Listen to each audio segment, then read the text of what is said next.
We got a lot of freshmen. A lot of freshmen. Yeah. And they're good, too. Y'all's most heavily populated class of football is most definitely freshmen, and then juniors, sophomores, and then the seniors, of course. Yeah. Only naming 3 of them, which is Ryan Rhodes, Who doesn't ever play. Tyrese Shepard, and plays every down. And Wesley Caldwell. He's that boy that can run the crap out of the football. 27. He ran that punt back, the first punt back against Yep. not Chambers, but Victory Christian, yeah. Testing 1 2. Can you hear me? Hello, Ethan. Your computer Barber. just like just off a minute ago. I don't know what's going on. Yeah. Like black screen and then came back and then black screen again and then came back again. Are we on air? Because it just went from green to red.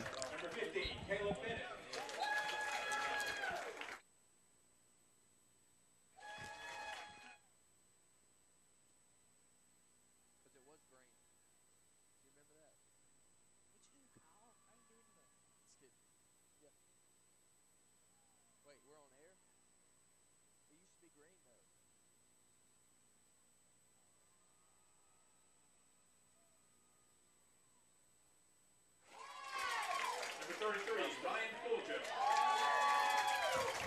Number 37, Sebastian Owen. 21 after. 21 after. Number 40, Kane Hurd. 21 minutes till 6:30. 21 after, I mean. Golly. You ready?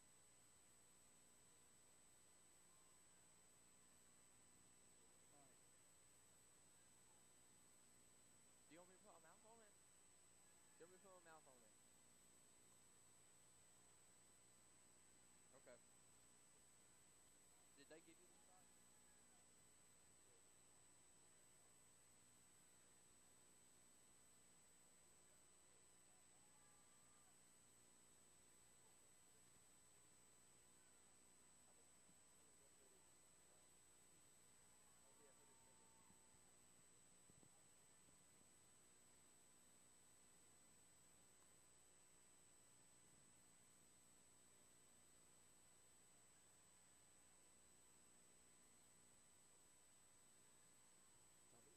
Overtime.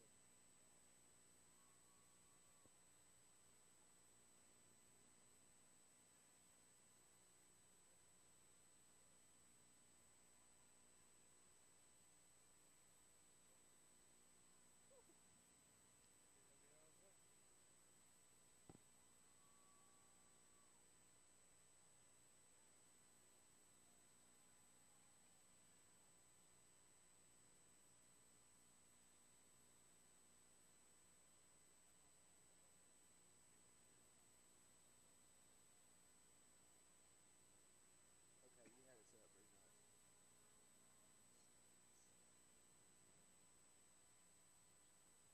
So are we on air?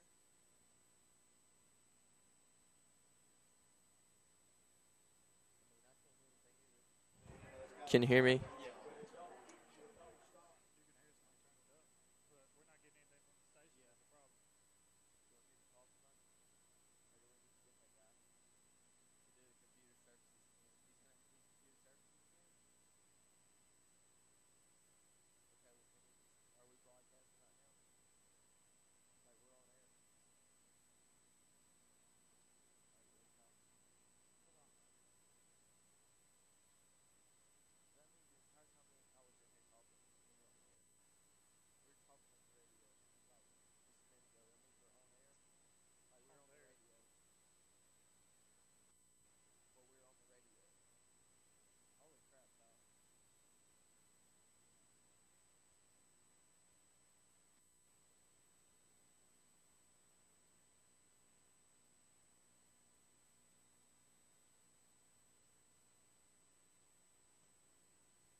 their team.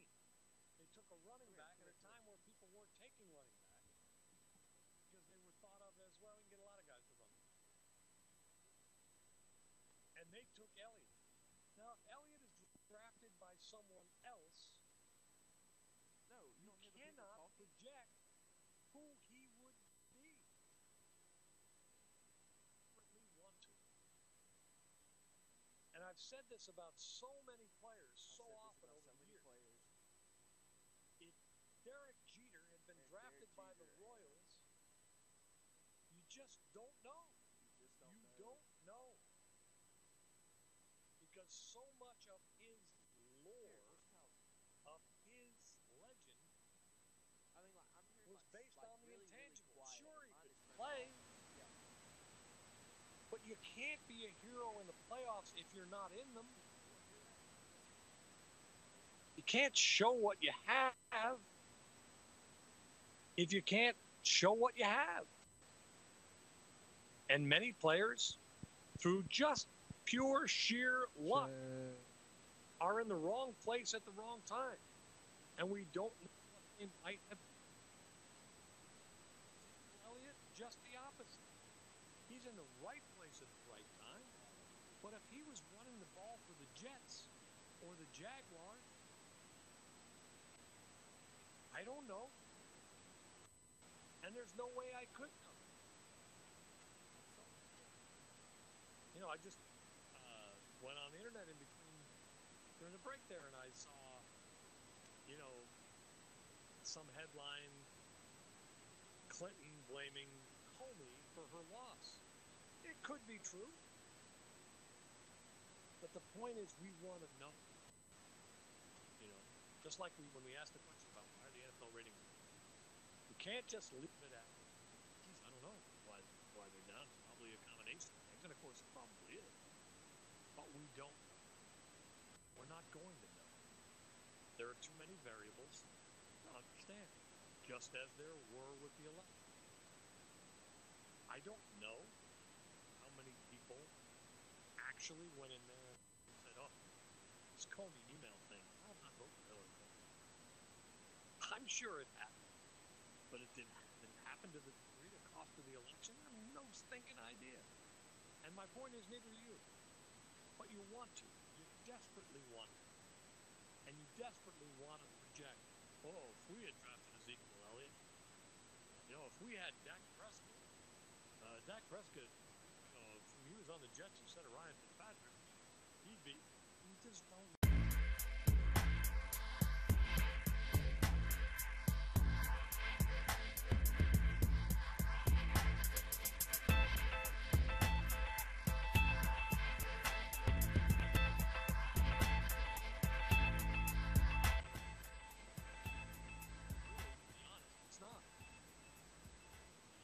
Going to the track and saying, I'm not going to wrestle because I don't know who's going to win.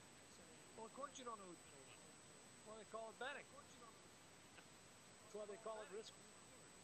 That's why they call it gambling. We're having a Terrence Wilkes. We're having a honorary thing here at 6:30. Honorary thing here at 6:30. That we had here at Wadley High School. It has been 10 years this month. So, Cowboys with Elliott and Prescott in that system with that offensive line, all stars properly aligned. And I am not for a moment saying that neither one of them would have great success if they weren't there. What I am saying is I don't know positively or negatively. Neither do you, and you never will. You'll never know who Derek Jeter would have been if he was drafted by the Royals. You'll never know. It's just the way it works. Now you assume Michael Jordan would have wowed. Wayne Gretzky would have wowed. Bobby Orr, Muhammad Ali, who obviously in a single sport sets his own pace. But what if Muhammad Ali boxed at the time of Joe Louis? What if Max Schmeling or Rocky Marciano? So we like to project and we love to go back and say who's better, who's this, who's that. But circumstances are always compelling.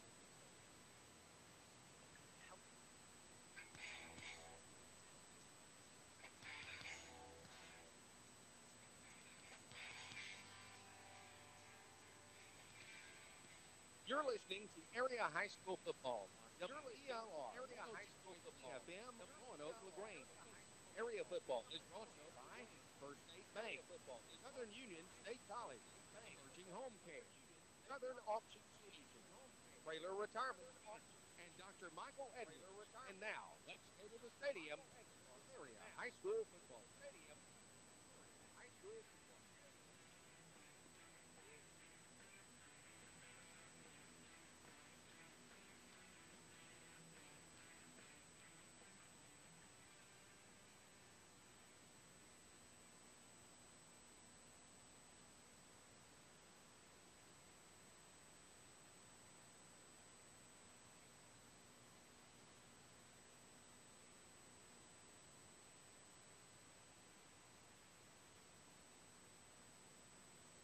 Great young men and young women.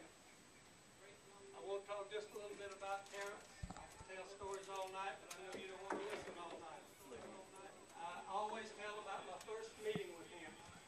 I was sitting on the steps up at the old gym on this side one Thursday afternoon after I had painted the football field. I was looking down toward the elementary school. Little bitty rascal was flying up the hill toward the gym. He slid in beside me. Never even slowed up. He slid in and slid up against me. He said, "Coach, I want to play football." I said, "Well, great." He said, "What I need to do?" I said, "Well, we'll start junior high spring training as soon as school starts. We'll start junior high football as soon as school starts next year." He looked at me, just as big as he could be. He said, "But Coach, you don't understand. I want to play varsity."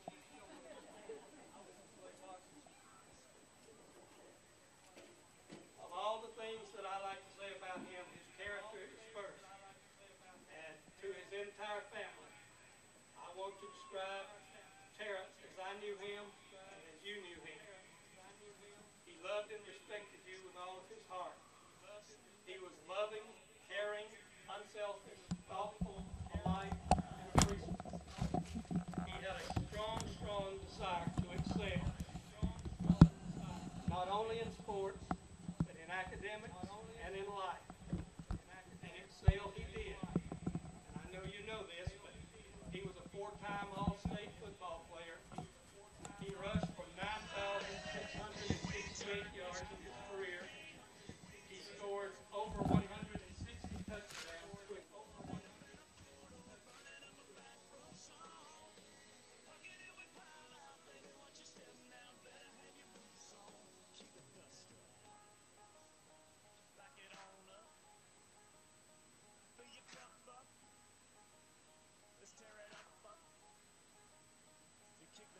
thank him for all Testing 1, 2, 3. Test. Testing 1, 2, 3. Test. he would want to thank us.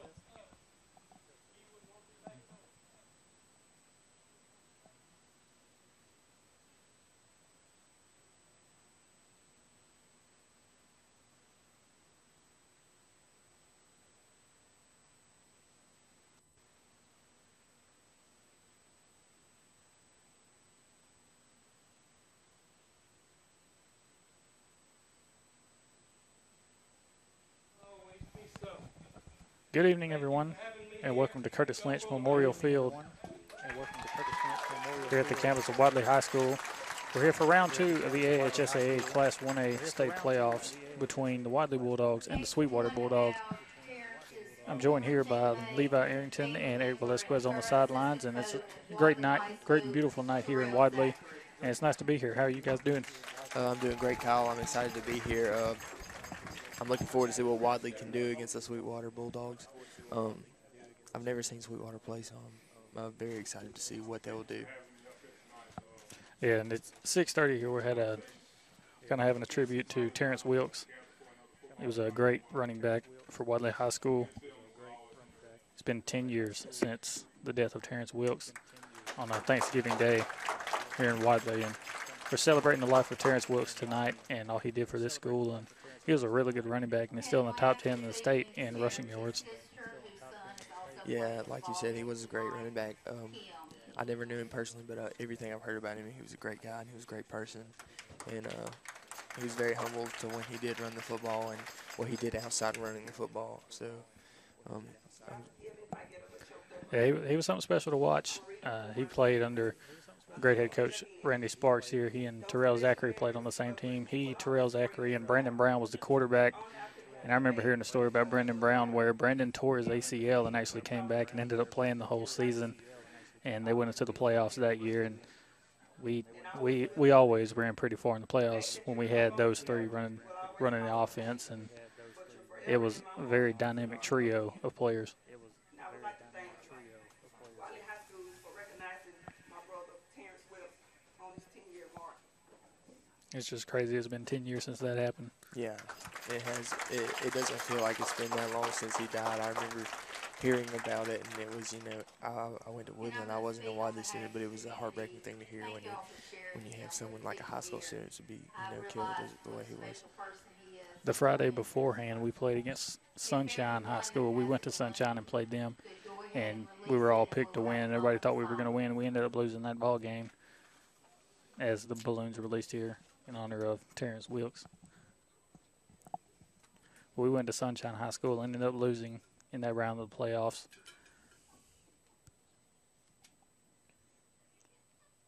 Just a great scene here at Wadley.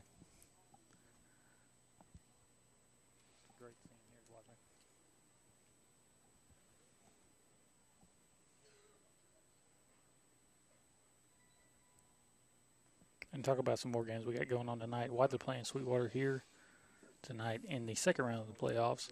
Hanley going to Mobile, UMS Wright again. This is the 5th time they've been to UMS Wright, and they've only come away victorious once. So they're trying to break the streak. Yeah, if it is time to break a streak, Kyle, tonight is a great night to do that. They have a lot of talent and a lot of possibility to win this football game. I wasn't able to look at the favors of who was winning on what points and such of that, but the way that Hanley's been looking the past 2 weeks, they do have a great opportunity to win this football game tonight. Yeah, Hanley's been looking absolutely fantastic these past few weeks playing against – they play Clay Central, and Clay Central ranked higher in 5A than Hanley's ranked in 4A, as they were ranked number 5, and Hanley was number 6. They went into that game. We had that game on 94.7, and Hanley ended up beating them 50. It was 50-14 in the fourth quarter before Hanley put their JV team in. Yeah, and also another game to talk about is Hanley-West Blockton, when Hanley took care of business against West Blockton in the first round of the playoffs, and they ended up beating them, if I'm not mistaken, 42-7 was the final score against West Blockton. And right now they're getting ready to play against not Sweetwater, but UMS Wright. Got my teams mixed up tonight, but yeah, they do have a great chance to do good things this year. And if it's any year, this is a great year. They have a lot of seniors, 26 seniors, and they do have a great, they have great talent. So they will do fantastic tonight. Even if they don't win, I can see that team leaving everything on the field. Yeah, I can see Hanley making a run for the state championship this year. And it'll be a fun run. If they win this game and Thomasville wins, they'll have to go to Thomasville next week and play against them, and that's always a difficult game to go to. Oh, yeah, it's a long drive, and, when you're coming off that long drive and your legs have been sitting on that bus the entire time, it's kind of different coming off the bus somewhere else when you got on it and handling. And for RCHS tonight, they play the Sylvania Rams at home, and hopefully – the Rams will ram into a brick wall, and RCHS will head on to the third round. They've got a good shot to beat Sylvania tonight. My money's on them, which I'm not a betting person, but if I was, my money would be on RCHS to beat Sylvania tonight and head on to the third round. Oh, yeah, I do agree with you, Kyle. Randolph County has a great chance to win this football game tonight. They have, great talent. Number 2, Andrew Pressure. He plays quarterback and wide receiver. He was an all-state wide receiver 2 years in a row, his his freshman and sophomore year. He's now a junior, and, he's switching him out at quarterback with number 12, Brody Wortham. He's also a junior. and just great talent. And they also have number 1 Trenton Lane running the football. You know, that's a force not to be reckoned with. So they've also have a great defense when it shows up. We didn't see it really show up against Weaver when they ended up beating Weaver 41-61, which, you know, it is 41-61. It was a victory, but when it comes to running up scoreboards, let's hope that their defense shows up tonight, and they'll be the only team that runs up the scoreboard. Yeah, hopefully so. We'd have best of luck to them. Best of luck to Hanley as well. As for us, we're here at Curtis Lynch Memorial Field in Wadley, Alabama for a matchup between Sweetwater and Wadley. 2007 is the last time these two teams met, and it was coming off of a big win from Wadley as they beat Brantley 21-20. I went to that game, and it was really cold in Brantley. We were deep in the fourth quarter. We had went up 21-0 early in the first quarter. Brantley ended up coming back, and it was 20-21. They had just scored a touchdown with a few seconds left in the fourth quarter.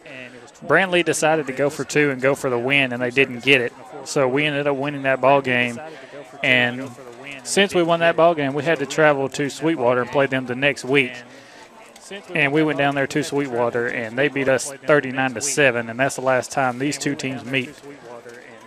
Well, that's the kind of bitter taste you're having in your mouth right now if you're the Wadley Bulldogs. To think the last time that's the kind of bitter taste you're having in your mouth. The last time they met was against Sweetwater, and they lost 39-7. And you know all these signs on the fence on the visiting side of the field is kind of like they're talking trash to Wadley, saying, you know, y'all don't have a chance to beat us. Yeah, it's kind of saying we're not we don't have as many championships as they do. And they won a lot in the early 2000s, and they won again in 2010, but they have won a lot of state championships. Yeah, I do agree, Kyle. They won 3 state championships in a row, 2006, 2007, and 2008. The last one they won was in 2010. So, and like you said earlier, we were talking about a pair of brothers that played, or just a family in general that played for them. And one of them plays for Auburn University, and the other plays for Jacksonville State, excuse me. There's only one brother on the football team. It's a Landrum is his last name, and they're all talented kids, so they have talent running in their blood with this Landrum right here. Jaden Landrum, he is 6 foot, 200 pounds, and he's in the 9th grade, so we might be seeing a little bit of him tonight. I'm not sure. I haven't been able to look at any film on Sweetwater this week, but you know, when you're 6 foot, 200 pounds, and you're in the 9th grade, you might be something a force to be reckoned with. Yeah, and it's Veterans Day tonight, and we're going to read this before the national anthem. Over the years and across this great nation, thousands of individuals in the military forces have served and sacrificed so that we may live free. President John F. Kennedy once said, as we express our gratitude, we must never forget that the highest appreciation is not to utter words, but to live by them. While November 11th is dedicated solely to honor our U.S. veterans, we must never forget the sacrifices that the veterans have made to defend our country and to protect our freedom. We must always remember, not just today, but every day, that because of their valor and service, we have the rights we have today.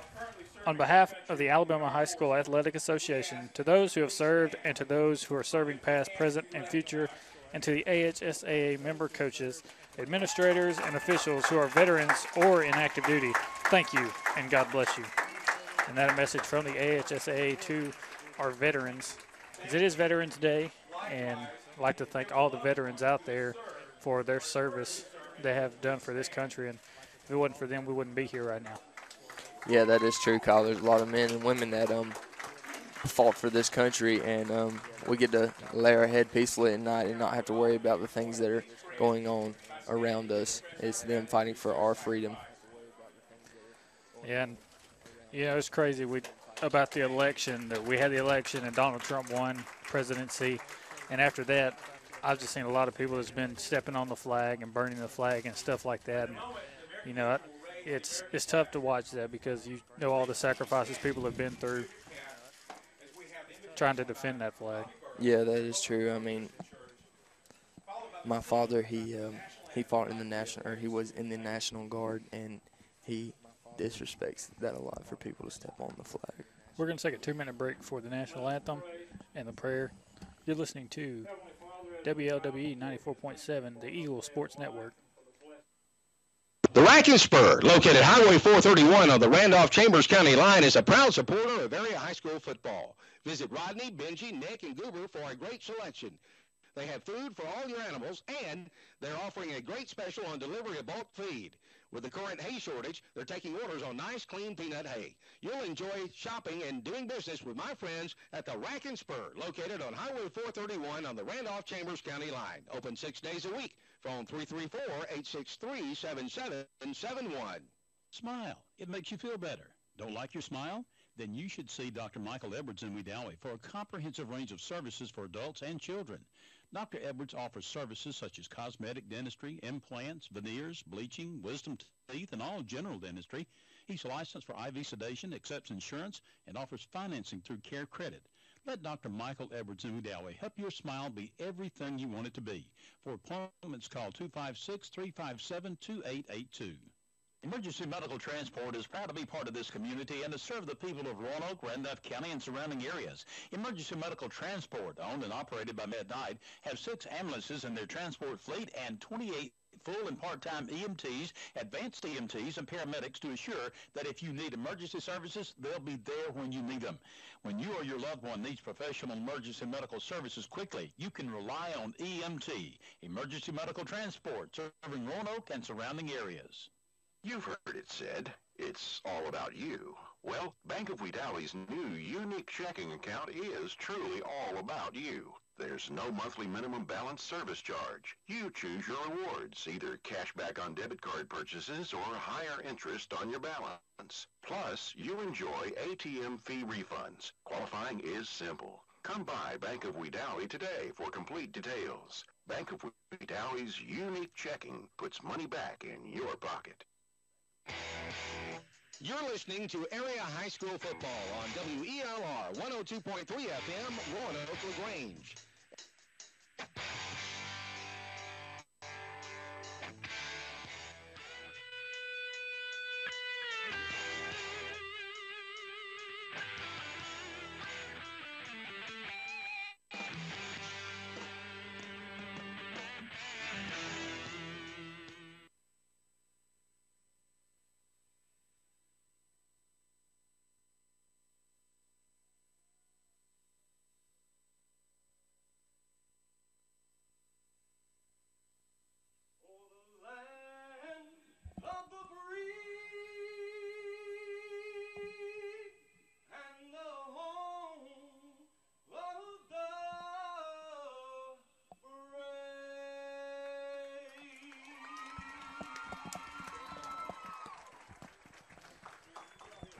And there's the singing of our national anthem. We're getting ready for football here.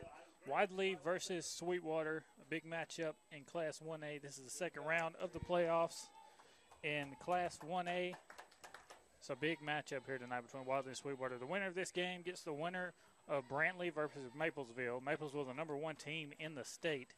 And not many people in this state want to be playing Maplesville right about now. Yeah, I do agree with you, Kyle. I want to talk about Sweetwater's record in football this year. They've only lost 2 games. One was in the Jamboree, and they played Thomasville High School, which is a 4A school, and they played them in the Jamboree, so the loss doesn't count for the regular season. But they did lose. They did put up a good number against them. They put up 25. They put up 25 points against Thomasville, but Thomasville outscored them by 42 points. The next time they lost was against Linden High School. They ended up losing to them 35-7, which ended up being a really good ball game, a really hard-fought ball game. But in the end, Linden is the better football team right now. So that would be also another team that I wouldn't want to play against if I was anybody in the state right now. Yeah, and speaking of Linden, not Sweetwater, but the semifinal matchup for either one of these teams, for anybody in this side of the bracket, is more than likely going to be Linden. And if it's Wadley, it'll be in Linden. And probably the same for Maplesville as well. So Maplesville, Linden, Wadley, Linden, Sweetwater, Linden. Somebody, or Brantley against Linden. But somebody's probably going to be playing them. Yeah, I do agree, Kyle. Somebody's going to have to play them because I could see them going all the way to state. They're a very talented football team. But you never know, though. There's a lot of teams that came into the playoffs in 3A football, and this is 1A football, so it's a whole different ball game, but came into the playoffs in a 3-7 record and ended up upsetting the number 1 seed team as they went as the 4 seed. So, you never know what can happen in high school football, especially in Alabama.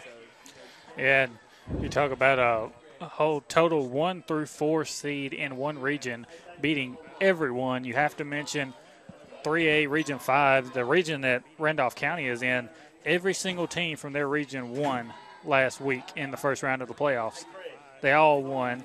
Piedmont, Ohatchee, Randolph County, and Weaver all won. And Weaver's the 4 seed, and their game wasn't even close. No, it wasn't even close. They ended up I can't remember who they played. It's slipping my mind, but I do remember who they played. But they ended up 35 points at least. So, that just tells you how, the state of Alabama kind of threw Randolph County under the bus by putting them in the toughest region in 3A football. Well, that's just kind of where they fail going into 3A because there's not really anywhere else they could have put them in 3A because anywhere else they'd have had to travel way further than they should have. Well, either way, they did have to travel pretty far. Piedmont is about a 2-hour drive. Ohatchee about an hour and a half, and Weaver the same. But those are the 3 other main players of this region. They did have to play. Excuse my mind is slipping, but they did have to travel a lot further than most teams have to travel when it comes to their region. But they fought hard this past season, a lot better than a lot of people thought they'd do. Everybody thought it was going to be a growing season for them, but they have done really well, and everybody expects them to beat Sylvania. I got a chance to talk to Brody Wortham this week, their starting quarterback, or their part-time starting quarterback, and he thinks they have a good chance to win this football game. And hopefully so, and hopefully Wadley will keep it going at Hanley as well. And as for Wadley, we hope they'll keep it going as we have this game between them and Sweetwater tonight. We're getting ready for kickoff here. It's 6:52. We've got about 8 minutes until kickoff. We're going to take a 2-minute break. When we come back, we'll be setting up for kickoff here in Wadley, Alabama. You're listening to the Eagle Sports Network. And hopefully so, and hopefully Wadley will keep it going at Hanley. Roanoke Case Home Center, located Highway 431 Roanoke, is your one-stop shop for handymen and contractors. Manager Jason Pike and his professional staff will be glad to assist you. You'll find everything you need: plumbing supplies, electrical supplies, a complete line of wood and lumber, and visit their incredible paint department. For all your indoor and outdoor projects, Roanoke Case Home Center has everything you need. Shop local, shop Roanoke Case Home Center. They're open 6 days a week. Roanoke Case Home Center, Highway 431, Roanoke. If you'd like to witness the spirit of the community, just visit a local high school game on an autumn Friday night. That spirit drives us to support the young men and women who are players or band members that make high school football something special. At First State Bank, we know a thing or two about community spirit because it sits at the very foundation of all that we do. First State Bank, member FDIC, and an equal housing lender in Lineville, Wadley, and Ashland. When it comes to you and your family's health, you want the best care possible. Emerging Home Care, now known as EHC Pharmacy, your locally owned Health Mart pharmacy, is here to help. The caring and knowledgeable staff at EHC takes the time to get to know their patients, understand their needs, and help them on a path to better health. They truly want to be a trusted healthcare resource for you and your family. Stop in and see why so many people choose EHC Pharmacy. EHC in the 3D Shopping Center in Roanoke, caring for you and about you. That's Health Mart. And EHC's drive-thru is now open. It's fall, and the ever-changing weather can make it hard to keep your home comfortable. Don't sweat it. Talk to the specialists at Bain Heating and Air Conditioning for help. Right now, they're offering up to a $1,600 rebate on a qualifying new Linux system that can give you the control you need and the comfort you want. Call Bain Heating and Air Conditioning today at 1-800-894-3353. Alabama license number 12072. You're listening to Area High School Football on WELR 102.3 FM, Roanoke LaGrange.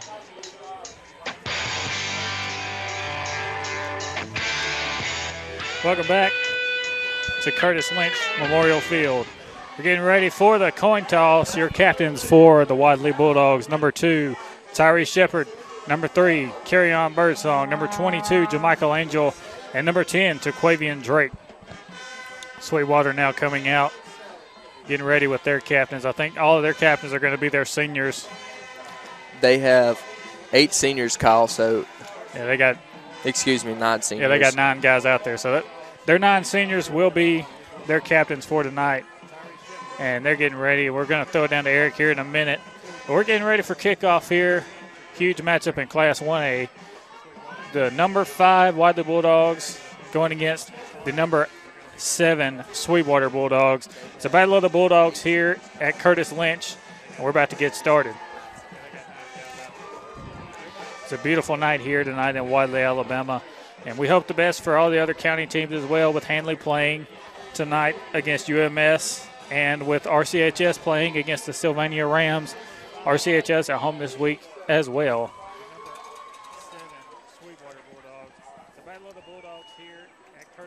3 of the captains for Sweetwater, number 3, number 21, and number 27. That's Roy Rogers, number 3, 23, Jalen Johnson, and number 87, Houston Norris. As for us, we're going to send it down to our friend Eric Velasquez down on the sidelines, and we'll get you the coin toss. For the Wadley High School Bulldogs, captains are number 2, Larry Shepard. Number 3. I got some Ray Lindsay. Ray Lindsay. Ray Lindsay, number 10, Quay Drake. Both seniors. All right. And number 22, Jamichael Angel. Guys, you are chosen as the captain for your team because you guys are the leaders of your team. The umpire and myself, if we have a penalty, we're going to call for a captain.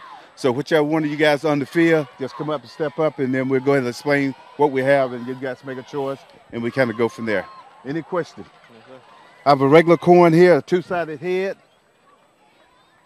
And the tails, it's the Army signal. What? Since you're the visitor, you call it. What you going to call it? He called tails? What did tail? He called tails. Head it is. So that means you want the coin toss, what you want to do? You want to defer? Yes, sir. Okay. So you'll be receiving. All right, which end you want to kick the field from? We're going to kick towards, you're going to kick towards the scoreboard. Can I get you to turn over that side there? Wadley won the toss. They choose to defer. Wadley won the toss. All right, thanks, Eric. And as you heard here, Wadley wins the toss and elects to defer. That could come up big because this is going to be a tough ball game for both of these schools. And Wadley getting the ball first to start the second half. It's always a very important decision on kickoff. A lot of people overlook that, but what you decide for on kickoff really affects how you game plan for the game. Yeah, I do agree, Kyle. And we're from the South, and we always were taught to be polite and give the ball to the other people's first. So, you know, that's just a Southern thing. You give the ball to the other people first, and also it helps you in the second half. You get that second half jump, like maybe you just go into halftime with a score and you're just about to get the ball. So it puts you in a 2-touchdown perspective where you're positively getting 2 touchdowns and not losing 2 touchdowns, where if the other team were to receive the ball at halftime and score right before halftime. And both of the teams have now run out onto the field, and we're getting ready for kickoff. Wadley is going to kick off to Sweetwater. We're getting ready to get this one underway. The number 1 rush defense in Class 1A going against one of the best rushing offenses in Class 1A. We're going to have a fun night tonight, and it's going to be a big game between these two. Coach Cofield getting the Dogs fired up, getting ready for kickoff. The man that will be doing the kicking, probably number 71, Elijah Beverly. Kobe Nunn used to do the kicking, and then Elijah came on kind of earlier in the season, and he's been kicking really good. He's been kicking a lot of good PATs, and he's going to be setting up to kick off here. Back deep to receive for Sweetwater. Number 6, Shamar Lewis, who I've been told is going to be one of the guys to get a lot of handoffs tonight. Number 4, Damian Young. And number 11, William Huckabee. Wadley will be kicking off from its own 40, kicking east to west as we are kicking toward the scoreboard. Wadley in the red jerseys with white numerals, white pants, and a white helmet with a red stripe down the middle and red dogs on the side. Sweetwater, white jerseys, purple numbers outlined in gold. A white helmet with a yellow stripe down the middle outlined in purple. SWHS on the side of the helmet with a bulldog up under it, as it's the battle of the Bulldogs tonight.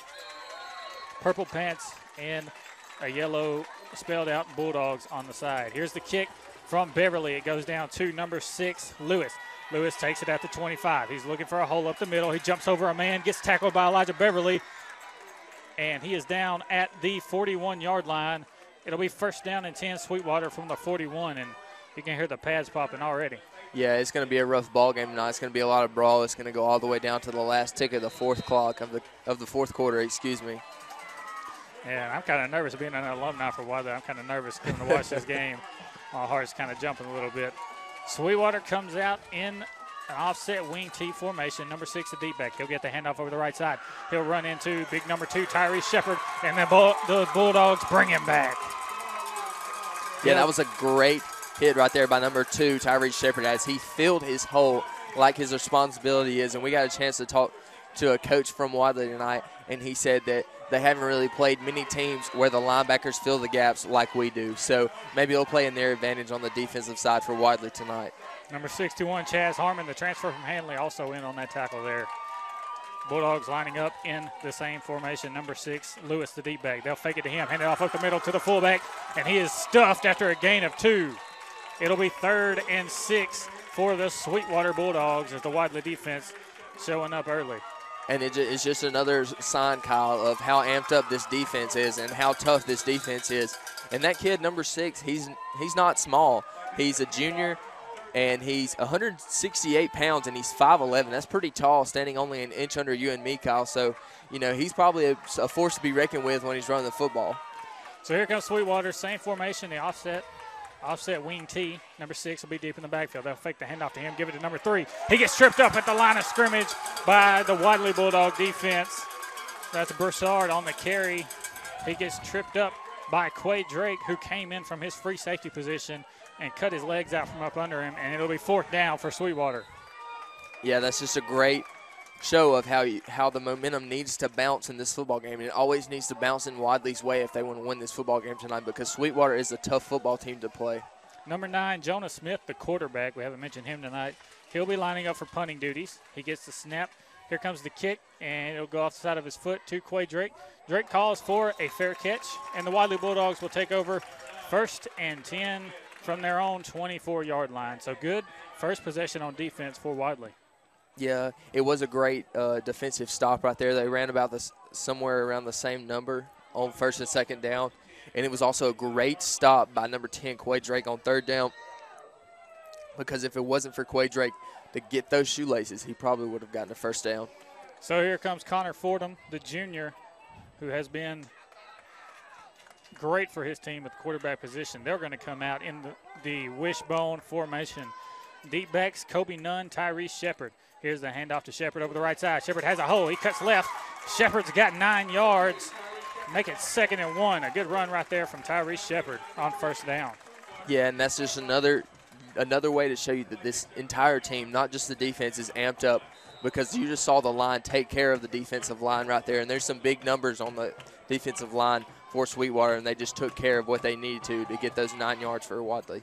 So here comes Fordham. He'll be in the pistol formation. 3 receivers right, a single receiver to the left. He takes a snap. He's running an option. He pitches it to Tyrese Shepard, and Shepard fumbles it. They'll call it an incomplete pass, as that would be a shovel pass is what that would be called. And he tried to shovel it to Tyrese Shepard, and it looked like he had a hole there, but Tyrese just dropped the football for an incomplete pass. Lucky for Wadley that wasn't a fumble. Yeah, I do agree, Kyle. That shuffle pass, it was a good thing it was forwards. It wasn't backwards. And that's what kind of fooled me, is it looked like he was running the quarterback option to pitch the ball to number 22, number 7, Colby Nunn, but he ended up pitching it right there to Tyrese, and luckily it wasn't a fumble. Wing T formation, 3rd and 1. Fordham under center. He'll bring Shepard in motion. He'll toss it to Shepard over the right side. Shepard looking for a hole. He gets by 1 man. Stiff arms another. Shepard down the sideline. He's at the 45. Cuts back 50. Cuts back again. 45.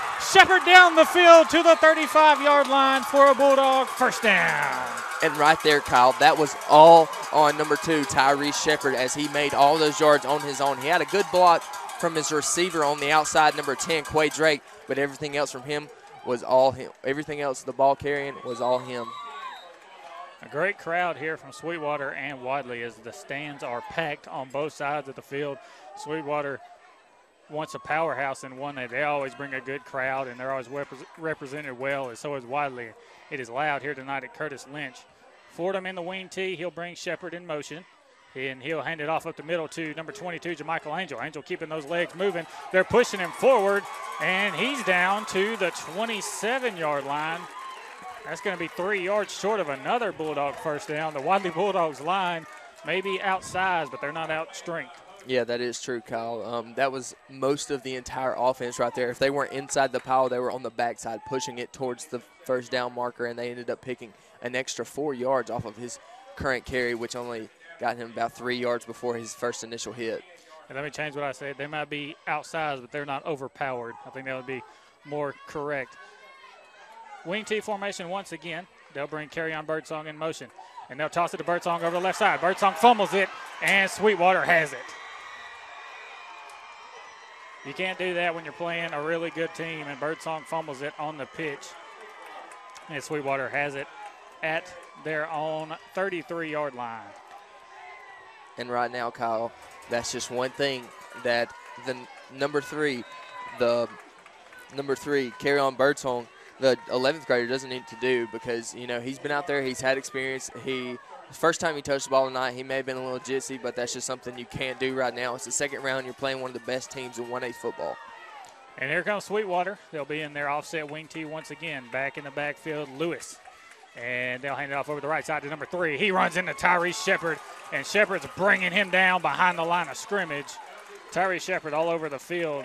Roy Rogers, the runner on that play, nowhere to go. That was a great run right there, but when you have a great running back coming up against you, you're just busting heads all night, and it looks like what number 2 and number 3 are going to be doing all night tonight, is busting heads in the middle between the tackles. Tyrese may be a shorter guy than what you would look for in a linebacker, but he's not afraid to come up and crack somebody in the face mask. And here's a fake handoff. Quarterback rolling out to the right side. He's going to throw it. He's got a man downfield wide open, and he drops it. Number 25, Luke Davis, wide open down the sidelines at about the Wadley 45. He tried to keep his 2 feet in bounds while making the grab, and he ended up dropping the football, and now it's 3rd and 10.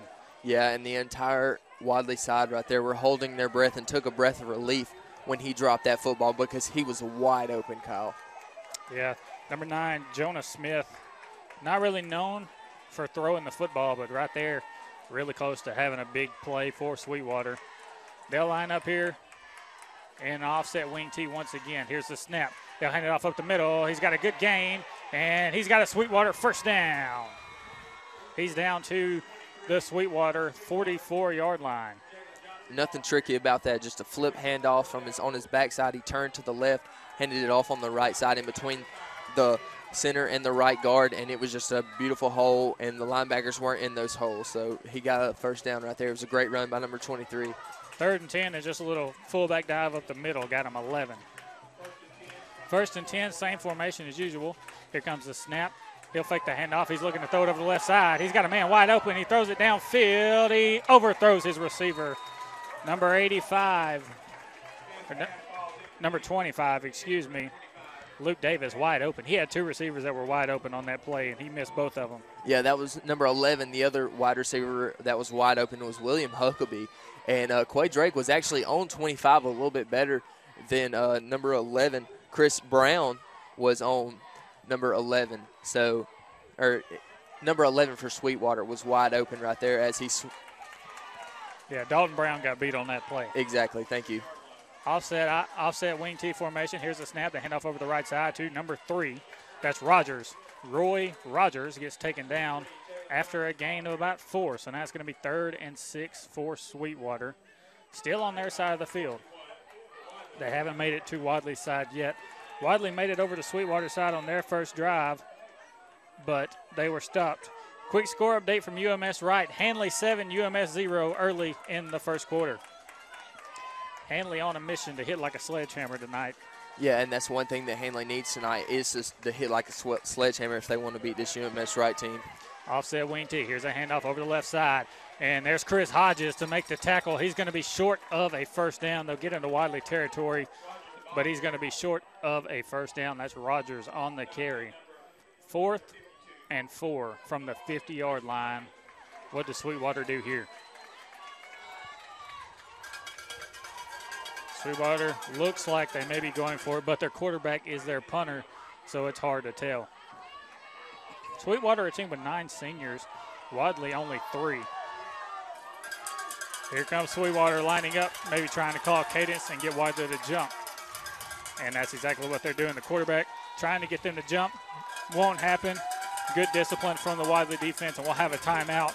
We'll take a 1-minute break. You're listening to the Eagle Sports Network.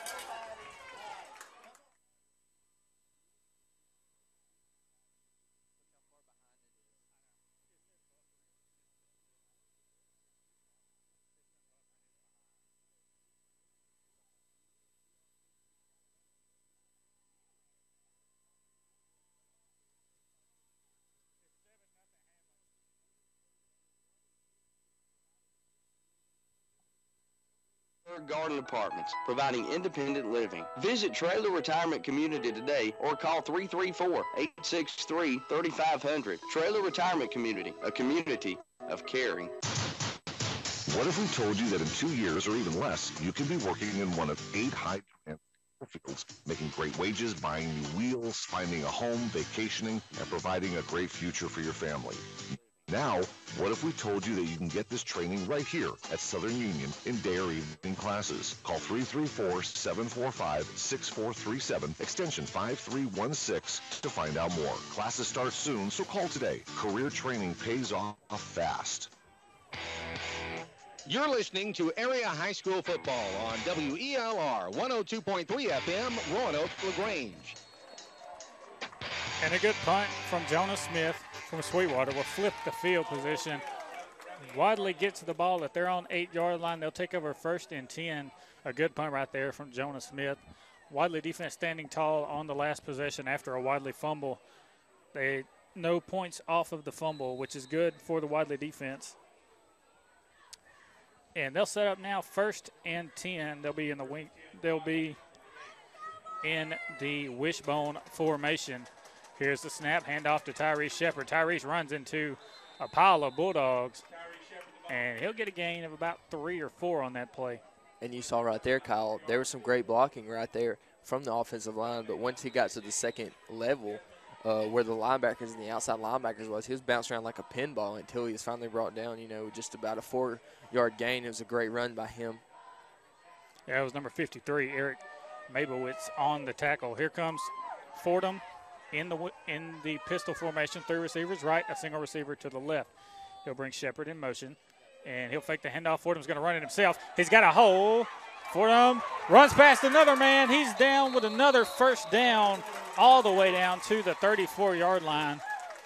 Kind of got lost in the play as everything happened so quickly. What happened was Connor Fordham faked the handoff to number 22, JaMichael Angel, took it himself, ran into his own lineman, and actually ducked up under him as his lineman went flying over his back. Juked one defender and ran out of bounds at about the 34-yard line for a Wadley Bulldog 1st down. Yeah, and that was a great play right there by Connor Fordham. He made that play on his own feet and got that 1st down. Wing T formation. Fordham takes a snap. He's looking for somebody to throw it to. He throws it to Kobe Nunn, and it's a little bit too high. That would have been a 1st down, but the pass just about 2 inches too high for Kobe Nunn. Yeah, that was a great play call by Ken Fordham right there. Would have got the 1st down to just keep this momentum continue to build for Wadley. But it was just a little bit too high of a pass from Connor Fordham's number 7, Colby Nunn. And now Wadley looking at 2nd and 10. 4 minutes, 37 seconds left in the 1st quarter. We're still tied at 0-0 here. RCHS 7, Sylvania 0. 7 minutes left in the 1st quarter. Handley 7, UMS 0, 1st quarter. Wishbone formation. Connor Fordham gets the whole defense to jump off sides. That'll be an easy 5 yards. Yeah, and it's just basically like they were to run the ball one time and get 5 yards on a gain. So it's a good play call by Ken Fordham right there to get them to jump, to get the playing field a little bit easier to get to the 1st down. Yeah, and I said the whole defense jumped off sides, and it was literally the whole defense was off sides. The cornerbacks were even jumping off sides on that one. Wishbone formation. Here's a handoff to Tyrese Shepard. Shepard spins around one man. He gets hit by number 3. Big hit from number 3, Roy Rogers. That's going to be close to a 1st down. Let's see, I think they're going to measure. But a very good run there from Tyree Shepard as he spun away from one tackler, kind of kept him going. Now we're going to have a timeout to measure. It looks like Wadley may have gotten it, but we'll check and see. We'll take a 30-second break. You're listening to the Eagle Sports Network. $200,000 and I bet them at 225. You get them at 225. You able to buy them at 225? I'm Ron Young with Southern Auction Solutions. The auction method is the best way to obtain top dollar quickly for your assets. Contact us today and let us turn your assets into cash. 23 Main Street, Wadley, 256-357-9600. SouthernAuctionSolutions.com. SouthernAuctionSolutions.com. Also find us on Facebook. Sold them to you. You're listening to Area High School Football on WELR 102.3 FM, Roanoke, LaGrange. Welcome back to Curtis Lynch Memorial Field. After the measurement, it will be a Wadley Bulldog first down to their own 44-yard line. We've got 4 minutes, 20 seconds left in the first quarter. We're still tied at 0. Wishbone formation for Fordham. He'll take the snap. He'll run a quarterback draw up the middle. He'll get a gain of 2 on first down. Now it's going to be about 2nd and 8. Yeah, there wasn't much running room right there for number 12. So, you know, you're just sitting there and you're thinking as you're Ken Fordham, you got 8 yards to go and it's 2nd down. What can you run that's going to get you that first down? Yeah, Tyree Shepard been doing pretty good so far early in this ball game. As Fordham runs over to the sideline to get his play and take it back to his guys as they're marching up the field once again. This drive started on their own 8-yard line, and they've been marching up the field trying to get in the end zone. We're going to be in the shotgun here. 3 receivers right, a single receiver to the left. Here's the snap and the throw to Kobe Nunn. Nunn's got blockers on the edge. He jukes one man, tries to stiff arm another, but he won't. He's got his legs moving, and he'll get thrown out of bounds at the 46-yard line, but there's a flag on the play, and that flag is near the line of scrimmage. Yeah, Kyle, I'm seeing that as a holding call on the offensive line for Wadley. And that is what it will be, holding on the offensive line, and that is huge. That's a big penalty against Wadley there. That'll back them up. That'll back them up about 15 yards. Now it'll be 2nd and long for the Wadley offense. Yeah, now it looks like they'll be setting up around 2nd and 19, and that's manageable for Ken Fordham if he uses something in his playbook that is unexpected, which we all know he has a lot of those. Wishbone formation. Nunn and Shepard, the deep backs. Angel, the fullback. Fordham takes a snap. He'll hand it off over the right side to Shepard. Shepard looking for the edge, and Shepard has the edge. He'll get knocked out of bounds at the 36-yard line. It's going to be 3rd and long for Wadley now. Yeah, and Kyle, I just want to say that this is a 3rd down situation where you have to pass. It's 3rd and 17, 3rd and 16-ish. So right now the defense is looking for a pass play, but you never know from Ken Fordham. He's probably got something up his sleeve that's going to get them the first down, and it's going to be off of a running play. And here we go, wishbone formation. Nunn and Shepard, the deep backs. Angel, the fullback. Here's a snap to Fordham. Fordham dropping back, looking for someone to throw to. He throws it over the middle, and it is picked off by number 1. Trenton Sams picks it off for Sweetwater at the Wadley 49. 2 drives for Wadley, two turnovers. Yeah, and that's not good right now for Wadley's offense. Right now, luckily, their defense is holding them to 0 as well for Sweetwater. But when you're this team, Wadley, and the last time you played them, you lost to them, you got that bitter taste in your mouth. You got to get out and you got to knock them in the mouth the first play of the drive every time, and you just got to get a touchdown. Here comes Jonah Smith, and at quarterback, he'll toss it over the right side to number 6. Number 6 looking for a hole. He runs into a Wadley man. He runs into another one. Sean Buchanan takes him down, but not after a gain of 6. 2 minutes, 40 seconds left in the first quarter. Sweetwater has the ball, and it is tied 0-0. Yeah, right now the momentum for offense is going to have to change for not Randolph County, the Wadley Bulldogs, if they do want to score a touchdown. Jonah Smith lining up at quarterback, back deep. Lewis, his running back, deep in the backfield. And Lewis will get the handoff up the middle. He gets stalled at the line of scrimmage by a defensive tackle that took out 2 men. excuse me, that wasn't a defensive tackle. That was a linebacker. Caden Messer, number 20, one of the smallest guys on the team, just took out 3 Sweetwater guys on one play, and now it's 3rd down. Wow, standing at 5'3", 117 pounds, that's insane, and he's shown what he can do from his position. 5'3", playing defensive tackle, and he just took out 3 Sweetwater Bulldogs on that play. 3rd down is short. Here's the handoff up the middle to number 22. He's hit by the Bulldogs, the Wadley Bulldogs, that is. He's short of a 1st down. Yeah, and right now, if you are Coach Pat Thompson for the Sweetwater Bulldogs, what do you do right here? It's 4th and short. The game's still tied at 0. Do you go for that play right there to get the 1st down, or do you take the safe call and punt it away and try and score on the next chance you have to drive? I'm going for it if I'm him. Yeah, I do agree with you, Kyle. It looks like he's going to go for it here. He'll line up offset wing T formation, quarterback sneak. His quarterback is 6'3", by the way. 6'2". 6'2", 186 pounds. He has the 1st down. And when you got a quarterback that's 6'2" and you need 1 yard, he's going to get it mostly all the time. Yeah, I do agree, Kyle. He just kind of fell over the line right there, and everybody was going down and he was going over, so he just got the 1st down and actually gained about 2 yards on the play. So Sweetwater down to the Wadley 39-yard line. Offset wing T once again. Here's the snap to number 9. He'll hand it off up the middle, and the running back number 23, Johnson, runs into number 27, Wesley Caldwell, but he had a good hole, and he gets 5 on 1st down, and it'll be 2nd and 5 now.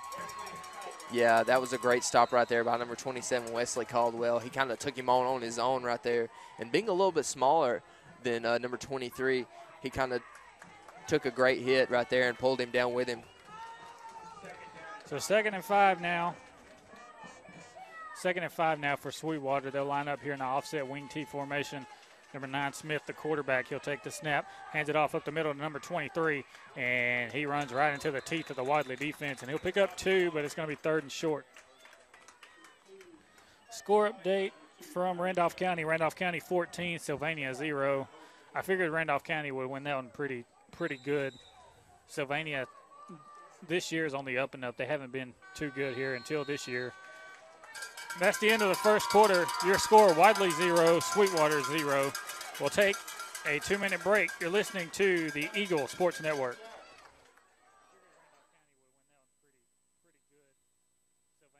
Your home comfortable. Don't sweat it.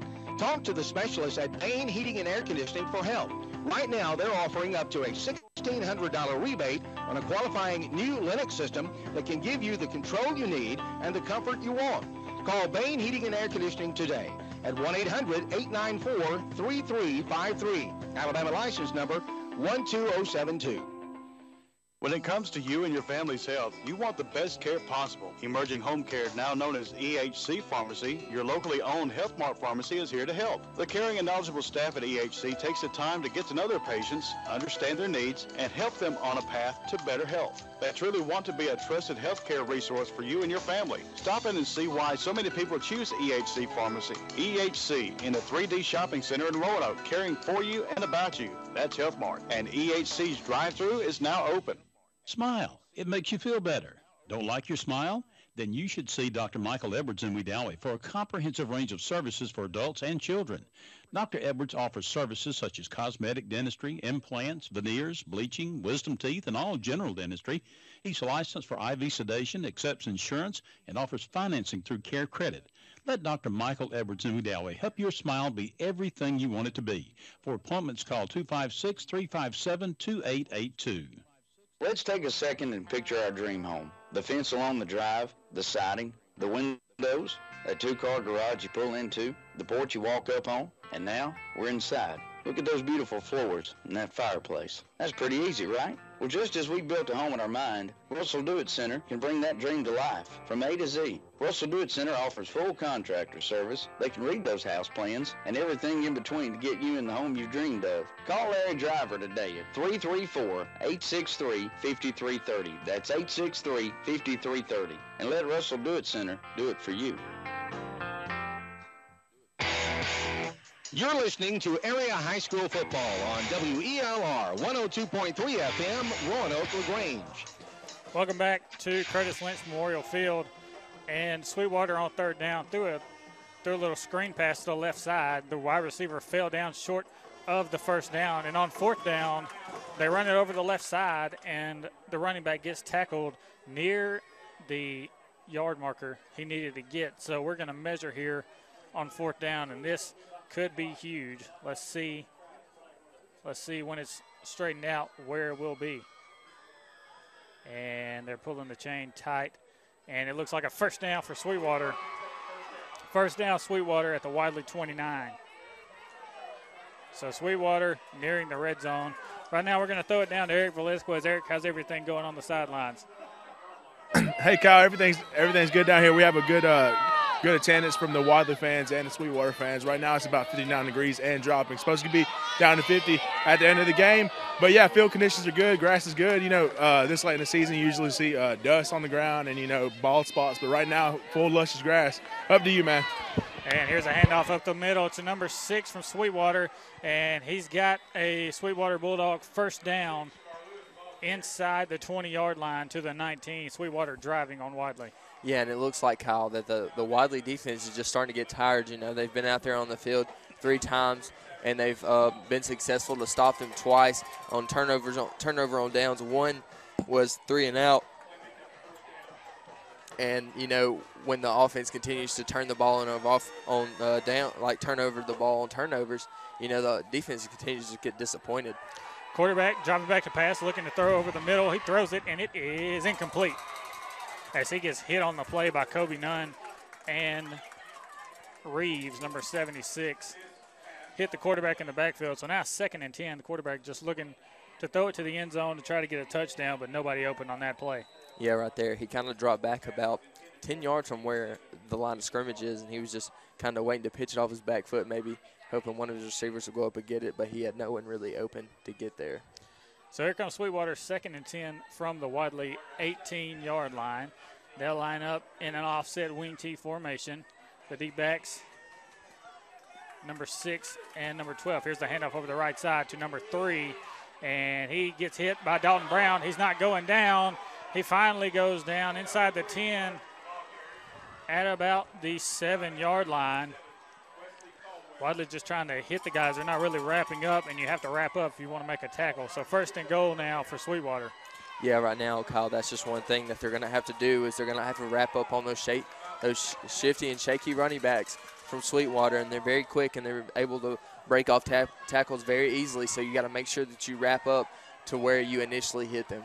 Roy Rogers, the D-back in the backfield, here on 1st and goal. He'll get the toss over the left side, and he gets past Tyrese Shepard, but Tyrese makes him turn back inside, and now it's going to be 2nd and goal for Sweetwater. Yeah, and that's just a great thing right there for Wadley right there. They got the stop in the backfield, so that's just another down to add to how many downs another yard to add to how many yards they need to get to the end zone. 2nd and goal now from the 6-yard line. Wadley with their back up against the wall here. 9 minutes, 30 seconds left in the first half. We're tied at 0 still in this battle of the Bulldogs here, and referees are blowing the whistles. We got a timeout. Wadley will take a 1-minute break. You're listening to the Eagle Sports Network. Emergency Medical Transport is proud to be part of this community and to serve the people of Roanoke, Randolph County, and surrounding areas. Emergency Medical Transport, owned and operated by Med-Nite, have 6 ambulances in their transport fleet and 28 full and part-time EMTs, advanced EMTs, and paramedics to assure that if you need emergency services, they'll be there when you need them. When you or your loved one needs professional emergency medical services quickly, you can rely on EMT, Emergency Medical Transport, serving Roanoke and surrounding areas. You've heard it said, it's all about you. Well, Bank of Wadley's new unique checking account is truly all about you. There's no monthly minimum balance service charge. You choose your rewards, either cash back on debit card purchases or higher interest on your balance. Plus, you enjoy ATM fee refunds. Qualifying is simple. Come by Bank of Wadley today for complete details. Bank of Wadley's unique checking puts money back in your pocket.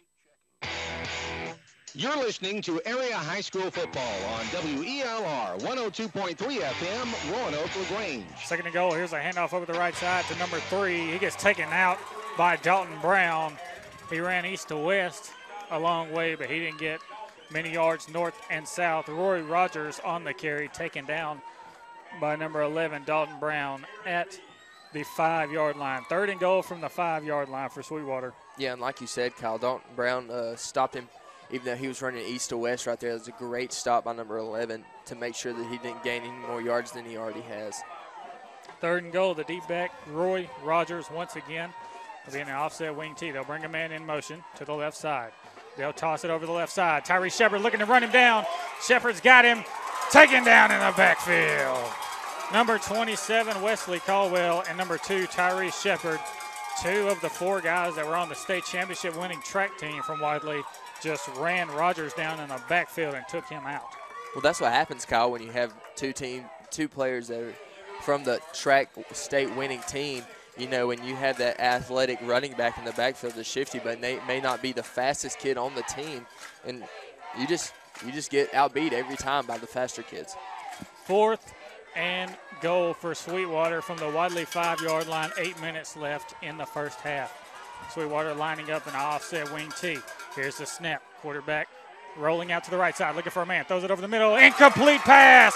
Wadley stops them on 4th and goal. Bulldogs take over on downs. Still tied at 0-0.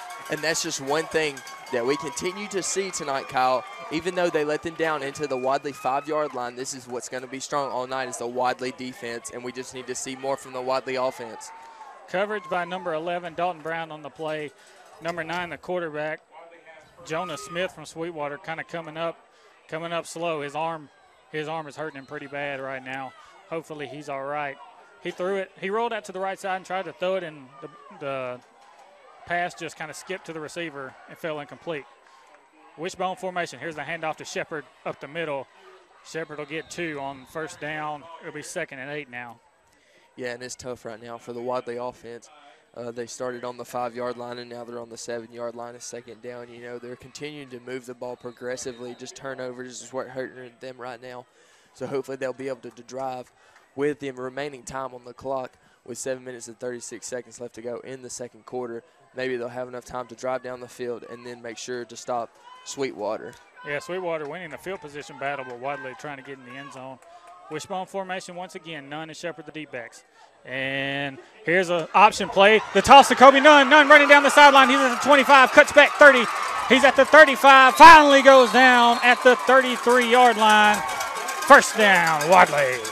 Yeah, that was a great call by Ken Fordham right there. He got to fake the inside handoff to the fullback, Jamichael Angel, and then it was all to the races right there as the outside linebacker who is actually assigned to play the number 7, Colby Nunn, who is the running back. He dipped in on Connor Fordham, and he just pitched it, and he off to the races for a 20-yard gain. Wishbone formation, Nunn and Shepard the deep backs. Fordham, the quarterback, takes a snap, hands it off to Nunn over the left side. Nunn looking for a hole. Runs into number 6. That's Lewis. Lewis, the starting running back for Sweetwater, 5'11", 168 pounds. He's a pretty stocky guy. Looks like a very good athlete. Wadley will get 5 on this play, bring up 2nd and 5. And right now, Kyle, you're just seeing all this magic happening with the Wadley offense. The only thing they don't need to do right now is turn the ball over, which they have been consistent with doing in the past 2 drives that they've had the football. So hopefully they'll be able to hang on to it this time. Wishbone formation, Nunn and Shepard the D-backs. And Wadley gets a man to jump off sides. There's the flag. The nose tackle for Sweetwater, number 50, Burgess Todd, jumps off sides. Eagle 1023 would like to thank Roanoke RMC Urgent Care for sponsoring the Player of the Week. Can't get enough of Jack's? Sign up for our delicious deals at eatatjacks.com. Jack's, all about the South. Here comes Fordham in the wishbone formation. 1st and 10 now for Wadley. He'll take the snap, hand it off to Nunn over the left side. Nunn's got a big hole. He runs over a man and gets close to a Wadley Bulldog. 1st down to the Sweetwater 42. Great run by Kobe Nunn. Yeah, that was a fantastic run by number 7, Kobe Nunn. He kind of juked a man who fell down and tried to reach out for his feet, and then he still had that full head of steam when he hit number 1 right there, and which is actually the guy that intercepted Connor Fordham's pass the last drive for Wadley, and it was just a great play by number 7, Kobe Nunn. 6 minutes left in the first half. Wadley 1st and 10 from their own 41. Here's a snap to Fordham. Hands off over the left side to number 1. He runs over a man and gets 5 yards on the play. That's Trevor Cameron. Trevor almost had a touchdown there if he would have been able to stay on his feet, but he just fell down as he was getting his momentum up there. Yeah, that was a great run by Trevor Cameron right there. He is a great running back right there. He's kind of small. He doesn't have a lot of size on him. He's 5'9", 145 pounds. Not the biggest guy that you'll see on the football field, not the smallest as well, but he is on the smaller side, and he ran the ball very well right there. 2nd and 5, wishbone formation for the Dogs. Number 2, Tyree Shepard, and number 1, Cameron in the backfield. Shepard gets the handoff. He runs up the middle. Shepard still churning those legs, and he'll get a Bulldog first down. Yeah, Kyle, and right there all you saw was a lot of effort from number 2, Tyree Shepard, as he continued to run his feet after he was hit, and that's just a great effort from the senior, number 2, Tyree Shepard. Yeah, Shepard, one of the only 3 seniors on this football team. He doesn't want his season to end here tonight. Wishbone formation, Cameron and Shepard, the deep backs. Buchanan will line up off to the right side. Here's a handoff up the middle to number 22, JaMichael Angel. Angel will get about 4 yards on the play, bring up 2nd and 6. Are you hungry for an after-game meal? Stop in and try our hot and juicy Big Jack with some delicious crinkle-cut fries with Jack's famous seasoning. Jack's, all about the South. So 2nd and 6 now for the Wadley Bulldogs. They'll line up in the wishbone once again, as usual. Cameron and Shepard, the deep backs. Cameron gets the handoff over the left side. He's got a block from Shepard. He puts his shoulder down and gets a few more yards there. He gets hit in the leg, but he put his shoulder down and kind of bounced off of it and was able to roll for about 3 more yards there. Yeah, that was number 1 right there. Trevor Cameron. No, Trenton Sams right there, who was about to make that did make the tackle on number 1, Trevor Cameron. He's the one that got trucked by Colby Nunn on the last time that Colby ran the football, and he just didn't want any more to get the same level with Trevor Cameron like he did Colby Nunn. 3rd and 2 for Wadley, wishbone formation. Handoff, Shepard, left side. Shepard looking for a hole, cuts back. He has a first down, gets hit in the head, but he has a Wadley Bulldog first down. We're inside 4 minutes left in the first half, and we've got a first down for Wadley.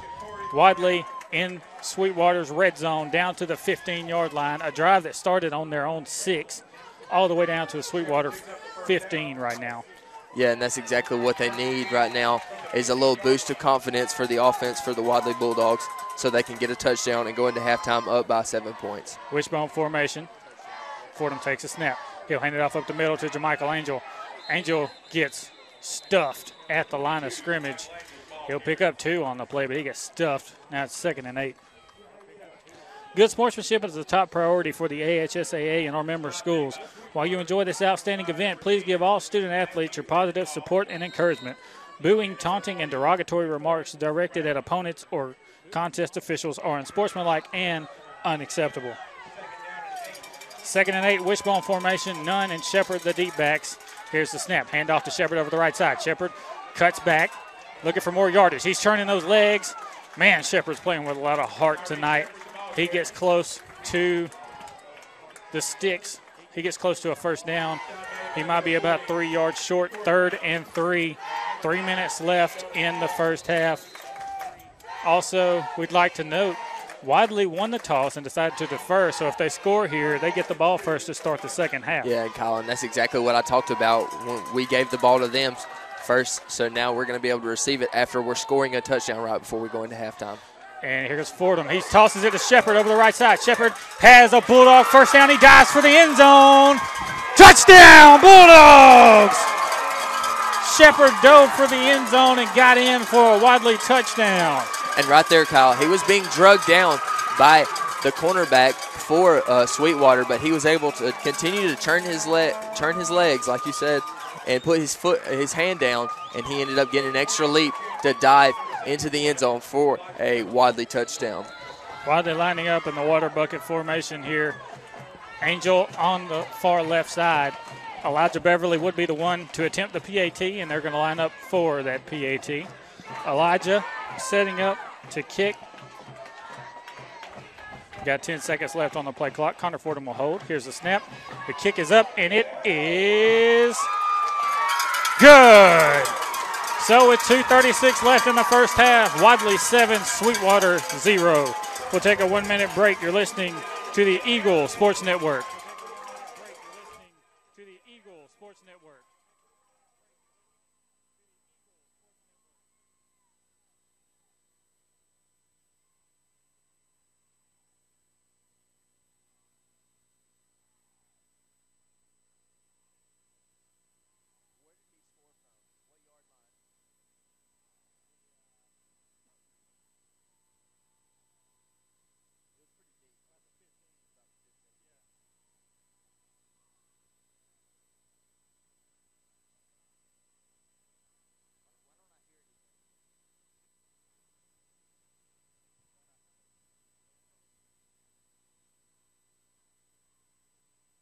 H&M Drug should be your pharmacy. Have you heard horror stories from your friends about having to wait hours at the so-called discount pharmacy? Then you need to make H&M Drug your pharmacy. You get your prescription filled in minutes, not hours. Be sure to use our drive-in window. H&M Drug accepts major credit cards, Part D Medicare, and most insurance plans. If you do not have insurance, we offer consultation that can save you money every month.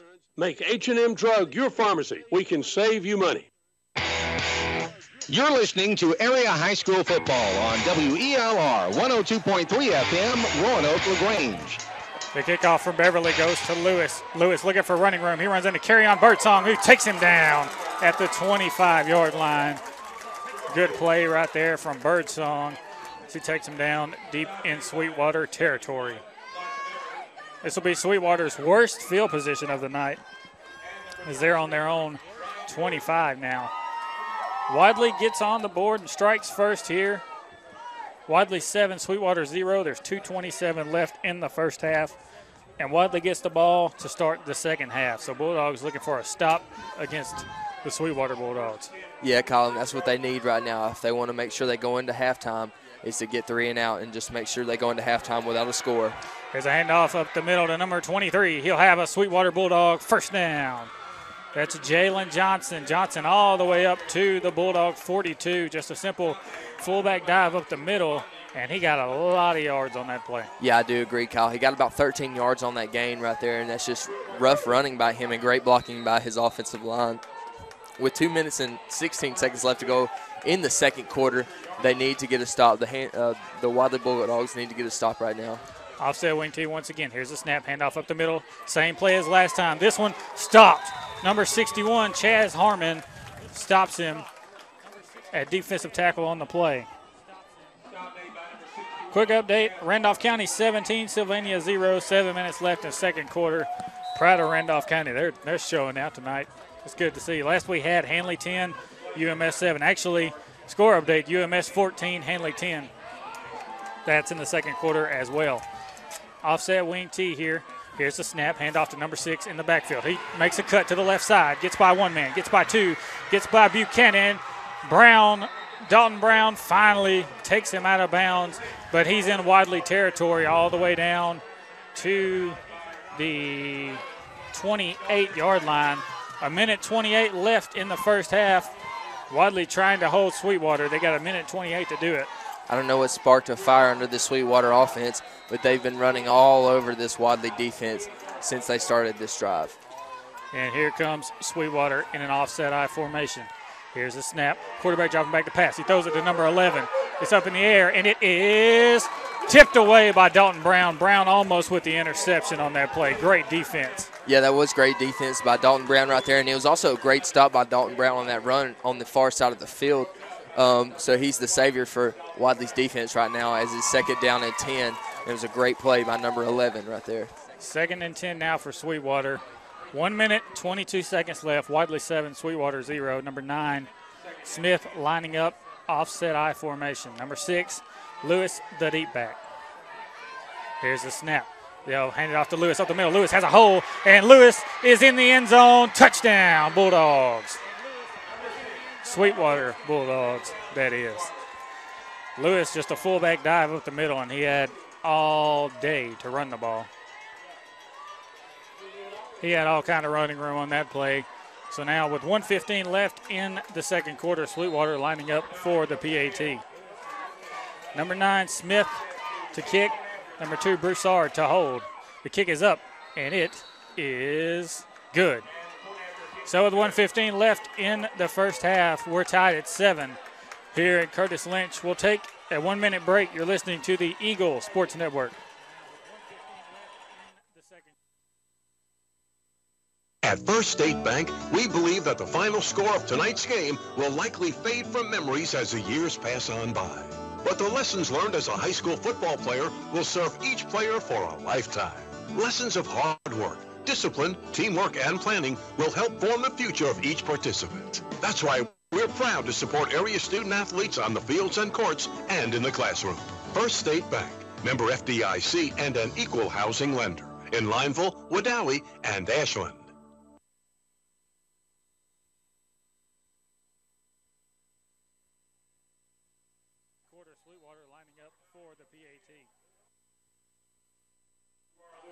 The Rack and Spur, located at Highway 431 on the Randolph-Chambers County line, is a proud supporter of area high school football. Visit Rodney, Benji, Nick, and Goober for a great selection. They have food for all your animals, and they're offering a great special on delivery of bulk feed. With the current hay shortage, they're taking orders on nice, clean peanut hay. You'll enjoy shopping and doing business with my friends at the Rack and Spur, located on Highway 431 on the Randolph-Chambers County line. Open 6 days a week. Phone 334-863-7771. You're listening to Area High School Football on WELR 102.3 FM, Roanoke LaGrange. On the kickoff, Quay Drake takes it up to the 35-yard line, and the Bulldogs will set up 1st and 10 from their own 35. Wishbone formation, Nunn and Shepard, the deep backs. Here's the snap, and they'll hand it off to Jermichael Angel up the middle. Angel has 5 yards, still trying to get more. He'll end up with only 5 on the play. Less than a minute left in the first half. We're tied at 7. Wadley lining up on the ball. They'll be in the wishbone once again. Nunn and Shepard, the deep backs. Angel, the fullback. Fordham takes a snap. He'll fake the handoff. He tosses it to Nunn over the left side. Nunn, he's running. He's got a block from Shepard. He's going down the sideline. 35, runs out of bounds at the 35-yard line. That'll stop the clock at 42 seconds. So Wadley moving the ball at will right now down to the Sweetwater 34-yard line. Yeah, right now that was a great decision by Ken Fordham right there to play that play, because the whole entire defense for Sweetwater was looking for that fullback dive from Jermichael Angel, but he pitched it outside to Kobe Nunn for about a 30-yard gain for the Wadley Bulldogs. And there's a timeout from Sweetwater. They want to talk this one over. They don't want Wadley to score again. They'll call a timeout, and it'll be a 30-second timeout. We'll take one with them. You're listening to the Eagle Sports Network. Roanoke Case Home Center, located Highway 431 Roanoke, is your one-stop shop for handymen and contractors. Manager Jason Pike and his professional staff will be glad to assist you. You'll find everything you need: plumbing supplies, electrical supplies, a complete line of wood and lumber, and visit their incredible paint department. For all your indoor and outdoor projects, Roanoke Case Home Center has everything you need. Shop local, shop Roanoke Case Home Center. They're open 6 days a week. Roanoke Case Home Center, Highway 431, Roanoke. You're listening to Area High School Football on WELR 102.3 FM, Roanoke LaGrange. Here we go, 1st and 10 for Wadley on the Sweetwater 34-yard line. There's 42 seconds left on the clock. Wadley in the wishbone formation. Nunn and Shepard, the deep backs. Angel, the fullback. Connor Fordham, the quarterback. Elijah Beverly, the center. Here's the snap. The handoff to Nunn over the left side. Nunn's looking for some blocking. He gets by one man, cuts through a hole. He's running to the 20, down to the 17. First down, Bulldogs. That'll stop the clock. So Wadley trying to get up on the ball as that stops the clock. 34 seconds. Wadley trying to get lined up. They'll run a lineman over to the other side. Wishbone formation again. The handoff, Shepard. Shepard going nowhere on this play. Timeout. Fordham wants a timeout. That's Connor Fordham who wants a timeout. He'll get one. 21 seconds left. Wadley knocking on the door here, trying to score again before halftime. We had no score in the first quarter and more than halfway through the second quarter. And now here at the end of the second quarter, we're having a lot of offense. Yeah, I do agree, Kyle.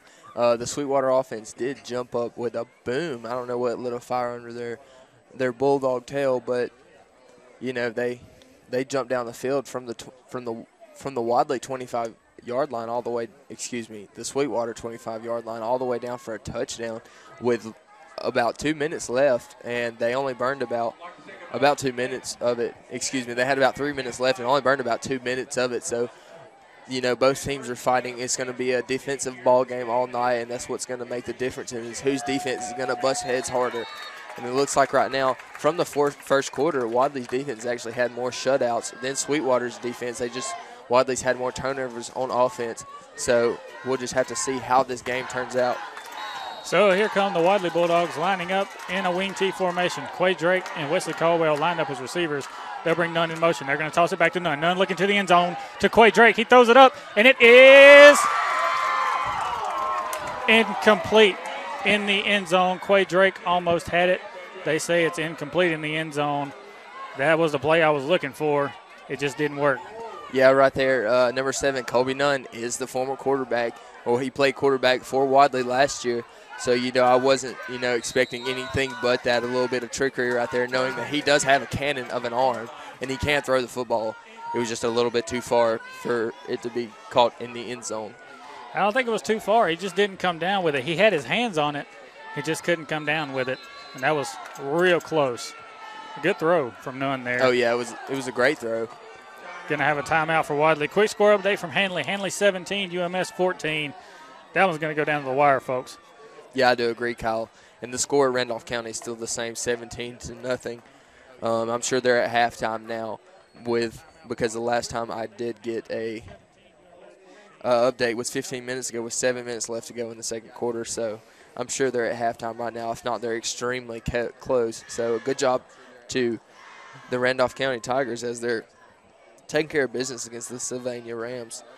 And there's 14.1 seconds left on the game clock in this first half. Wadley trying to score a touchdown. They're on their own 17-yard line. They're knocking on the door, trying to get a score before halftime. They're coming out here. 3rd and 10 is what they will face. They're in the shotgun. One single receiver to either side. That's Quay Drake and Wesley Caldwell. Here's the snap to Fordham.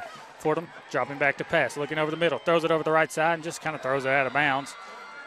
Nowhere to throw the ball there, so smart of Connor to just throw it out of bounds. 8.7 seconds left. Connor and the Bulldogs will be looking for the end zone here, 4th and 10. Yeah, right now that's the only option they have with 8.7 seconds left to go in the half. They're going to need to put up a score for them to have that momentum coming out of halftime because they will receive the ball coming out in the third quarter. Wing T formation, they'll bring Nunn in motion. Toss back to Nunn. Nunn looking over the left side. Nobody. Throws it over the right side. It is tipped away by Sweetwater. Incomplete. He tried to get Wesley Caldwell. Beautifully thrown ball. Just fell incomplete, and there's 0.9 seconds left on the clock. We're tied at 7.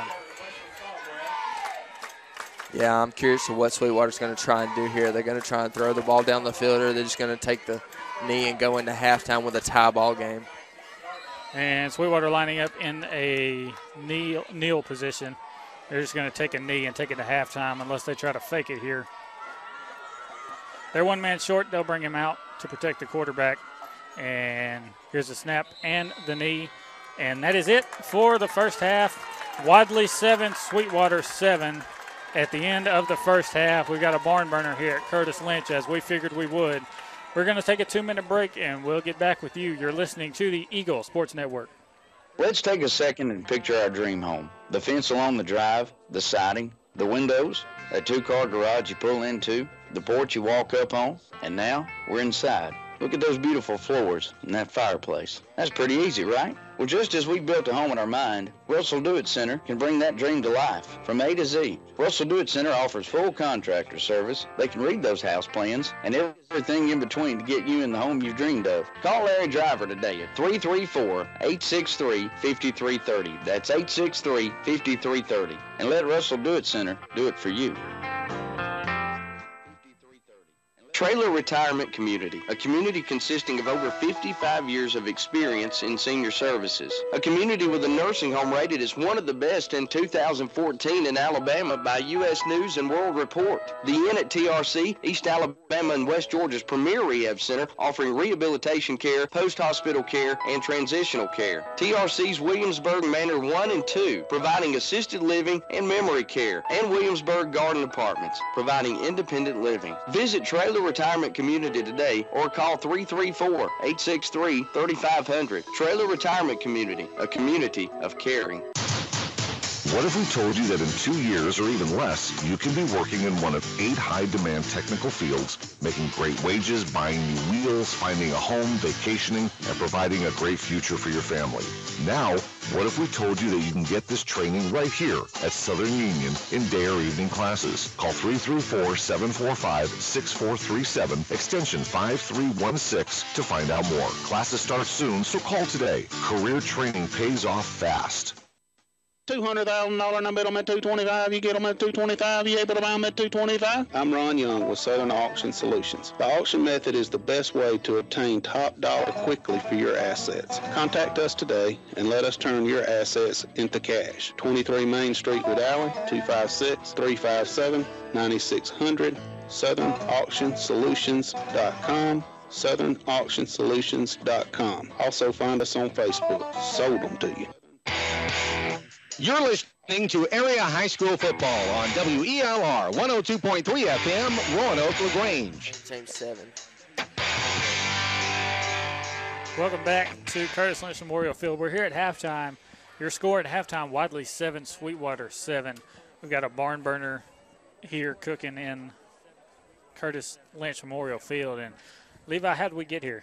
We got here 7-7. There hasn't been much of an offensive anything for either teams. There's a great drive from Wadley to start the football game after they put Sweetwater out 3 and out, and then they got the ball and drove the field deep down the field, and they were in Sweetwater territory around the 30-yard line, and Caroline Birdsong had a turnover. So there's been 2 turnovers. One was an interception from Connor Fordham, and they were both turnovers, of course, for Wadley. But the first team to score, was Wadley on a halfback toss from number 2, Tyrese Shepard on the right side from the Sweetwater 15-yard line for a touchdown. Number 71, Elijah Beverly, his PAT was good to make the score 7-0. And then immediately after that, Sweetwater got the ball on the Sweetwater 25 and drove down the field on about 3 or 4 breakout runs for Sweetwater, and from the Wadley 28-yard line, number 6 Lewis on a fullback dive up the middle, like I said, for 28 yards for a touchdown. And number 9 Smith's PAT was good, and the score 7-7 is where we consist right now, Kyle. Yeah, I think that was your shortest summary all season long with. We're 7-7 at halftime. That's the least points we've seen all season. Oh, yeah, long. No doubt. We've either had, like, a blowout or we've had a lot of scores, you know. I wouldn't consider Wadley Weaver a blowout. It was a nail-biter, but it was 28-27 going into halftime, and that's 4 scores apiece from each team. So that was a lot to talk about. We don't have a lot to talk about right now other than Wadley needs to work on their turnovers. They're driving the ball very well. You know, they got kind of antsy right down there at the end with about 30 seconds when they were on about the 20-yard line, 15-ish, in between those 2 lines. And, you know, they got a little antsy, and they weren't able to put the ball in with only a few seconds left to go until halftime. And other than that, Wadley's offense has been really successful tonight. Other than the 2 turnovers, you know, if they would have more time in those turnovers, it might be a different score right now, Kyle.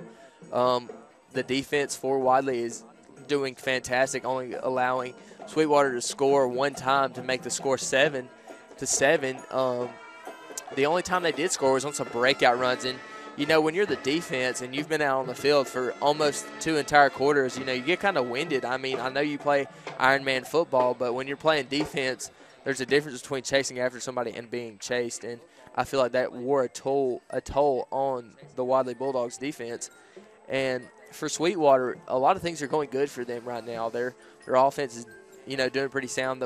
Something got under them right there at the end of the second quarter when they put that score up, and their defense is just doing really well too. As they've recovered they've had 2 turnovers against Wadley's offense. But other than that, that's all that needs to be talked about right now. There's a lot of things that need to be fixed in halftime right now. There's a lot of things that the coaches need to tell the kids that, hey, you got to do this, you can't do this. And that's for both sides, both teams.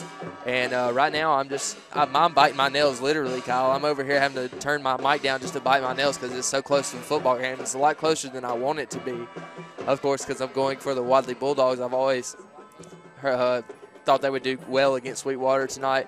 We came in, we thought we had a good feeling against him, and right now, it's nothing but good feeling. I mean, it's still a good ball game, and hopefully Wadley will pull out with it in the second half. Yeah, hopefully so. And, yeah, Sweetwater, not a team that likes to lose at all. Only 2 losses on the season, one to 4A Thomasville, and the other loss to Linden, who beat them 35-7. Linden right now playing against Notasulga. They're up 6-0, and Notasulga, you'd expect them to kind of be up by a little bit more playing against Notasulga, but right now it's pretty close between those two. Andalusia playing Leeds. Andalusia 27 leads 0 at halftime. That's big for Class 4A. Is Handley playing UMS. Handley and UMS 17-14 Handley at halftime. Handley has only won 1 time going down to Mobile playing UMS. They're 1-5. They've been down there 5 times and only came back victorious once, and that was in 2009. It was Darius Finley, Nick Whaley, Ladarius Phillips, rest in peace to Day-Day, but Ladarius Phillips played for them, and they had a really, really good ball team, and they ended up losing in the semifinals to North Jackson that season. And I remember listening to that game when I was at the house, and I thought since they beat UMS, they'd go all the way, because usually if you beat UMS, you're going to go all the way. But 4A is a different beast than it is in 3A, and Hanley knows that. And those boys have been prepared. Rhett and them have been prepared all week long. And yeah, they were ready to go down there and win. Yeah, I do agree with you, Kyle. I got a chance to talk to one of the kids on the team. He's actually the kicker for Hanley. He's a senior, number 4, Hudson Burns, and he's been a good friend of mine for a few years now. And I talked to him, and I was like, being a senior, playing high school football, it's a different feeling to, not be able to dress up and go back out there the next year when this season ends, and I told him, you don't need to let this be the last night, and this road needs to, continue to Jordan-Hare, and they're very confident in what they're going to do tonight. I told him to be not to be boastful, and just play with his head on a swivel and his head on straight. And I told him to do the same for the rest of the kids on the football team. So hopefully they'll go down there and do what has to be done in the second half to win this football game, because they do have a lot of talent, and I do think they have the ability to beat UMS right tonight. Yeah, I think so too, and I believe in Handley. I think Handley might can take this one all the way. This week, playing UMS, they have to beat UMS. Then they would have to go to Thomasville, as it seems right now, as Thomasville's up 14-7 on top of Bibb County right now. If Bibb County were to win, then Handley would be at home, and that'd be nice for them to get a home game. But right now, Thomasville winning 14-7, so that one's close. How about RCHS up 17-0? How about RCHS and how they're doing?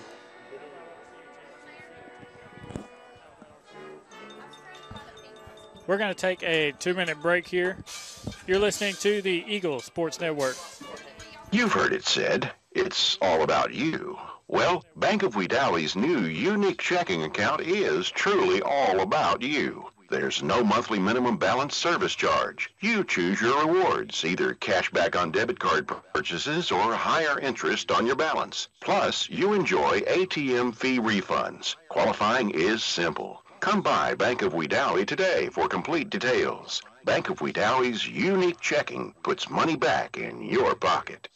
When it comes to you and your family's health, you want the best care possible. Emerging Home Care, now known as EHC Pharmacy, your locally owned Health Mart pharmacy, is here to help. The caring and knowledgeable staff at EHC takes the time to get to know their patients, understand their needs, and help them on a path to better health. They truly want to be a trusted healthcare resource for you and your family. Stop in and see why so many people choose EHC Pharmacy. EHC in a 3D shopping center in Roanoke, caring for you and about you. That's Health Mart. And EHC's drive-thru is now open. Emergency Medical Transport is proud to be part of this community and to serve the people of Roanoke, Randolph County, and surrounding areas. Emergency Medical Transport, owned and operated by Med-Nite, have 6 ambulances in their transport fleet and 28 full and part-time EMTs, advanced EMTs, and paramedics to assure that if you need emergency services, they'll be there when you need them. When you or your loved one needs professional emergency medical services quickly, you can rely on EMT, Emergency Medical Transport, serving Roanoke and surrounding areas. It's fall, and the ever-changing weather can make it hard to keep your home comfortable. Don't sweat it. Talk to the specialists at Bain Heating and Air Conditioning for help. Right now, they're offering up to a $1,600 rebate on a qualifying new Lennox system that can give you the control you need and the comfort you want. Call Bain Heating and Air Conditioning today at 1-800-894-3353. Alabama license number 12072. You're listening to Area High School Football on WELR 102.3 FM, Roanoke, LaGrange. Welcome back to Curtis Lynch Memorial Field here tonight.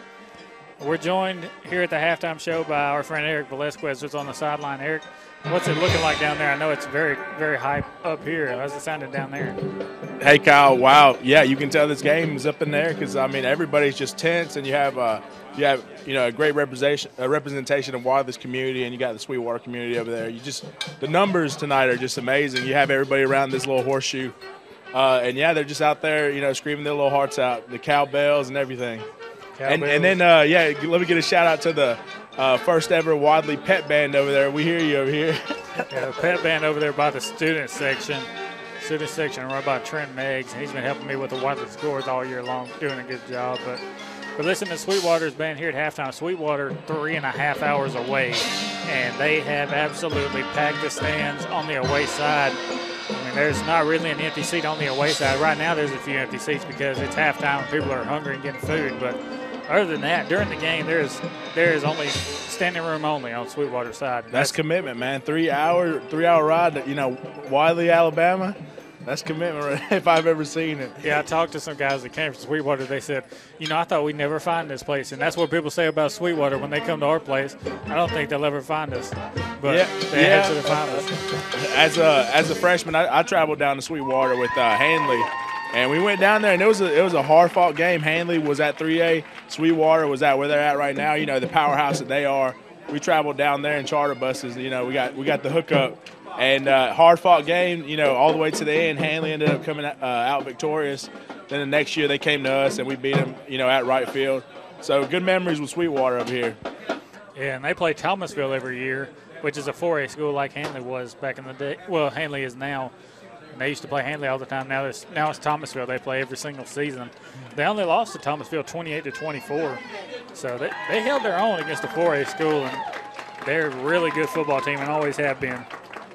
Yeah, I do agree, Kyle. They've always been a good football team. They had these signs on the side right here, and they had to move them because of advertisement. But you saw that there was state championships. They had over 6 state championships lined up written on the side little papers that they have to, do what they got to do with that, talk trash, whatever they were doing. And little spirit signs. Yeah.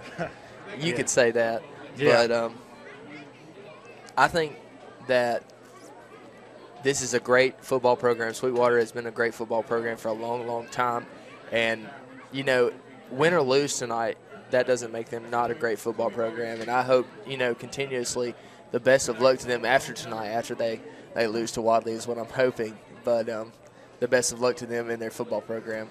That would be a big confidence boost if Wadley were able to beat Sweetwater. The last time we played these guys in 2007, we went down to Sweetwater, and they beat us 39-7. So being 7-7 at halftime, it's looking pretty good here in Wadley. We'll see how the second half plays out. Hopefully we can get a win, and that would definitely be one of the biggest wins in program history. Yeah, I do agree right there, Kyle. Like you said, the last time playing this team was in 2007. And, like I was trying to say earlier in the ball game, if you're Wadley right now, when you got beat 39-7 the first time you played them, you got that bitter taste in your mouth, and you want to just go out there and show them what you have to do to win this football game. And I feel like that's what the Wadley Bulldogs under Ken Fordham's coaching and the rest of his coaching staff is going to have to do tonight. Yeah, and people around here remember that game. If you ask them, they remember that game. Because we beat Brantley the week before, and we thought that was our biggest win in program history when we beat Brantley the week before and then go into Sweetwater, and they absolutely laid the wood to us. Hopefully we'll turn it around and get the win here tonight. We're going to take a 2-minute break. You're listening to the Eagle Sports Network. The Rack and Spur, located Highway 431 on the Randolph-Chambers County line, is a proud supporter of area high school football. Visit Rodney, Benji, Nick, and Goober for a great selection. They have food for all your animals, and they're offering a great special on delivery of bulk feed. With the current hay shortage, they're taking orders on nice, clean peanut hay. You'll enjoy shopping and doing business with my friends at the Rack and Spur, located on Highway 431 on the Randolph-Chambers County line. Open 6 days a week. Phone 334-863-7771. Smile. It makes you feel better. Don't like your smile? Then you should see Dr. Michael Edwards in Wedowee for a comprehensive range of services for adults and children. Dr. Edwards offers services such as cosmetic dentistry, implants, veneers, bleaching, wisdom teeth, and all general dentistry. He's licensed for IV sedation, accepts insurance, and offers financing through Care Credit. Let Dr. Michael Edwards in Wedowee help your smile be everything you want it to be. For appointments, call 256-357-2882. H&M Drug believes in convenience for their customers, and they have changed their hours to make it more convenient for you. The new hours are 8:30 to 6:30 Monday through Friday and 8:30 to 12 on Saturday. More convenient hours and faster service to save you time and money. Remember, their new hours are 8:30 to 6:30 Monday through Friday and 8:30 to 12 on Saturday. Call your prescription in by phone and use our drive-in window. H&M Drug, Highway 431 in Wedowee. In our role as a true community bank, First State Bank is proud to support area football teams. From the players to coaches, and from cheerleaders to band members, we believe high school football is something very special and something that becomes part of the spirit of the community that we all share. First State Bank, member FDIC, and an equal housing lender in Lineville, Wedowee, and Ashland. First State Bank. You're listening to Area High School Football on WELR 102.3 FM, Roanoke, LaGrange. Welcome back to Curtis Lynch Memorial Field. We're about 2 minutes away from kickoff here. Win or lose, the name of the game is sportsmanship in our education-based high school athletics. The lesson learned on the court and in the bleachers is good sports are winners no matter what the score. Support high school athletics with good sportsmanship. Sweetwater and Wadley both coming out and warming up. It's been a good game so far. Hopefully we'll have a really good second half. Score big with Jack's Delicious Fried Chicken, hand-breaded chicken fingers, sides, biscuits, and more. Jack's, all about the South. Yeah, right now we're going to talk about some college football. Last week, Alabama takes the win against LSU 10-0. What a great show defensively by Alabama. Offense, not so much. Yeah, I do agree with you, Kyle. It kind of worried me, even though I'm an Auburn fan. I like to support Alabama when they're playing LSU. The only difference between Alabama and LSU, it always comes down to the quarterback every time. And Jalen Hurts was better than Danny Etling. Yeah, I do agree, Kyle. There was a better performance from Jalen Hurts at the quarterback position for Alabama.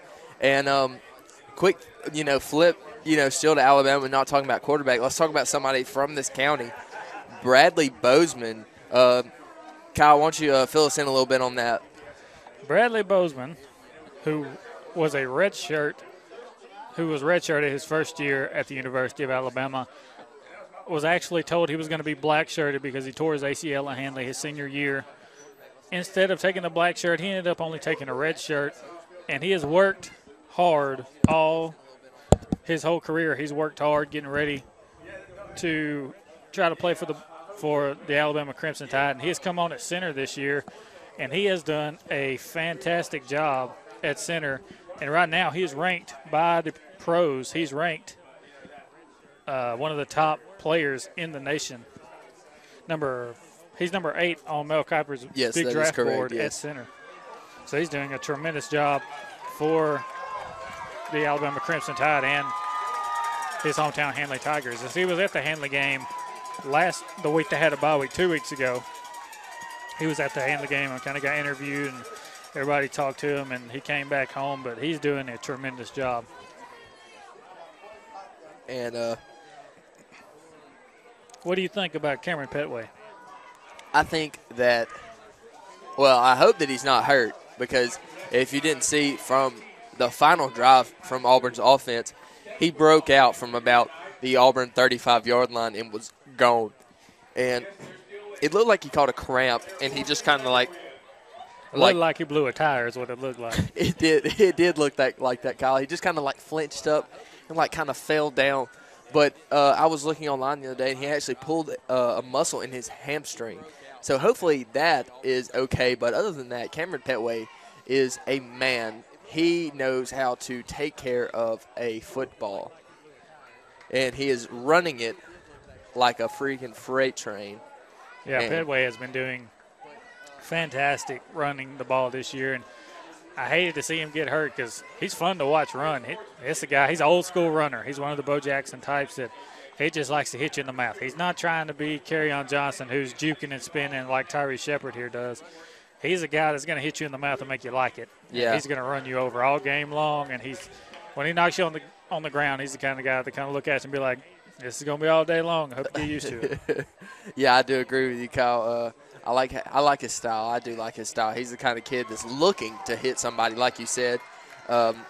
He's not going to juke you out or do anything like that. He's going to run you over, and he's going to pancake you on the ground. And I also want to talk about, Kyle, the Auburn football game, against Vanderbilt. It was Veterans Appreciation Day at Jordan-Hare Stadium. And other than, the fact that we were there to celebrate for all branches of the military, the Auburn football team wasn't as bright as we needed them to be. We didn't start out with Sean White at quarterback, but when it did come down to time right there, he did get the win in the second half for us when he came out. Yeah, Sean White has been big this year, and he came up big in the Vanderbilt game. And Zach Cunningham for Vanderbilt, an Alabama guy that was doing really good in high school, and I was wondering why Auburn and Alabama didn't really recruit him as much as they did. The thing was, Auburn was recruiting Reuben Foster, and they thought they had Reuben Foster. And Foster flipped and went to Alabama, and then they tried to come talk to Cunningham. And by that time, he had already committed to Vanderbilt, and he said he wanted to stay with Vanderbilt. So I can respect that. And he's done a tremendous job for Vanderbilt, and he's getting a very good education. Yeah, I do agree. That's a great school to get an education from and play football for. They may not have been the most successful team in the SEC, but, it's always tough to play in the SEC. And here we go. Start of the second half. Number 9, Jonah Smith to kick off. Back deep to receive for the Bulldogs, Tyree Shepard, Rikishi Buchanan, and number 3, Kerryon Birdsong. Here comes the kick from Smith. This one going toward the sidelines. It'll take a bounce and roll out of bounds. Tyree Shepard was about to pick it up and start running it, but it ends up rolling out of bounds. That'll be a flag. That'll be a flag on the kicking team. I think Wadley will get the ball 1st and 10 now from their own 35, it seems. Yeah, that's what it looks like what Ken Fordham's going to decide to do. Instead of re-kicking it, he's just going to take the ball from the 35 and start with his offense there. Wadley's last 2 drives on offense have been very good. They got the ball in the end zone the first time. The second time, not so much. Wadley lining up in the wishbone formation. Birdsong and Shepard, the deep backs. Here's the handoff to Shepard over the right side. Shepard looking for the edge. He has to try to cut back, and he's hit by Sweetwater in the backfield for a loss of 3 on the first play of the second half. Yeah, right there, Kyle. It just looked like a kind of busted play as he was being mirrored by the defensive, the outside linebacker, and he was kind of mirroring his every move, and he tried to cut back on him, but there was more Sweetwater players there to stop him for a 3-yard loss. Pat Thompson making some adjustments at halftime. A good job there. So here comes Wadley out of the shotgun. 2 receivers to the left, a single receiver to the right. Here's the snap.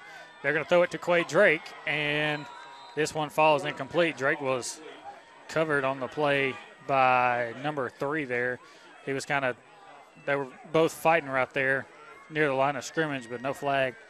We'll have 3rd and 13 for Wadley. It's not how you want to start. No, it's not, Kyle. And Ken Fordham's going to have to do something with this offense, get this first down, and keep the sticks moving. Because right now, you're coming out of halftime. You have to take this advantage of getting the ball coming out of halftime. Here comes Wadley wing T formation. Kobe Nunn, the fullback. Birdsong and Shepard, the deep backs. And they'll just hand it off up the middle, and it's fumbled by Kobe Nunn, and Sweetwater has it. That's been a problem he's had all year long. He's fumbling the football, and he fumbles it here, and now Sweetwater has it deep in Wadley territory. Well, not deep in Wadley territory, but it's about the 32-yard line. The referees are kind of talking it over, seeing if he was down or not. Let's see what they call. They'll call first down Sweetwater.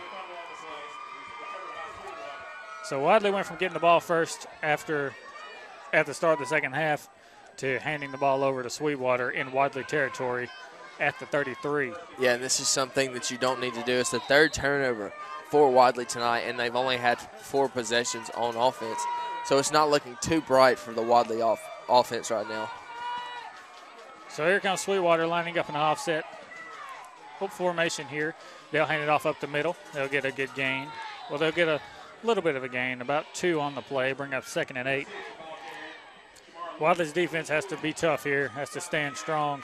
They got gashed at the end of the first half. There's no way to slice and dice it any other way. They got gashed because they had the lead as the first half clock was running down, and they ended up letting Sweetwater get a big touchdown. And now Sweetwater lined up in an offset I formation once again. Number 6, Lewis, the deep back. They'll hand it off to him up the middle. Lewis spins up the middle, gets by 1 man, gets by 2. He has a Sweetwater first down to the 12-yard line. Yeah, and that was a great savior stop by number 5, Buchanan right there, playing the free safety position for Wadley right now. And it was a good stop by him. If not, it would have been a Sweetwater touchdown. Maybe they can be able to stop the ball right here before they get into the end zone. Jonah Smith coming out at quarterback here. They'll line up in an offset I once again. Number 6, Lewis, the deep back. Number 3, Rogers, the fullback. Here's the snap, the handoff over the right side to number 6, Lewis. Lewis gets 4 on the play. It'll be 2nd and 6 now for Sweetwater. Yeah, that was number 12 right there, Connor Fordham, in to make that tackle for the Wadley Bulldogs. He did a great job filling his gap and seeing where the running back was running and made sure that he got him before he got more than a 5-yard gain. And here comes Sweetwater, 2nd and 6 now. Quarterback number 9, Smith, lining up offset I formation. The deep back now, number 23, Jalen Johnson. Here's the snap. Quarterback dropping back to pass. Throws it over the middle. It is tipped away. Number 10, Quay Drake. Great play right there. Yeah, I do agree with you, Kyle. That was a great play right there by Quay Drake as he's coming from his cornerback position, which he's usually used to playing the free safety position, but he was swapped to the cornerback position. It was just a great play on that man coverage to knock the ball down. So now 3rd and 7 for Sweetwater. Jonah Smith lining up at quarterback. They're going to be an offset I once again. Number 23, the deep back. That's Jalen Johnson. Here's the snap. Hand off to 23 up the middle. And he gets a good gain. Not sure where he's down at. Stop made by Rikishi Buchanan. This one's real close to a first down. It's 3rd and very short. And they're going to measure here. They're going to measure, see if he got the first down. If he gets the first down, it's 1st and goal inside the 5 at about the 3. Yeah, and that's just one thing that Wadley doesn't need right now is for them to get a first down. They need to make sure that they didn't get this first down. They need to stop them on 3rd and 4th down to make sure that they don't get into the end zone and have another goal line stand like they did. And on the stretch, it is first down, Sweetwater.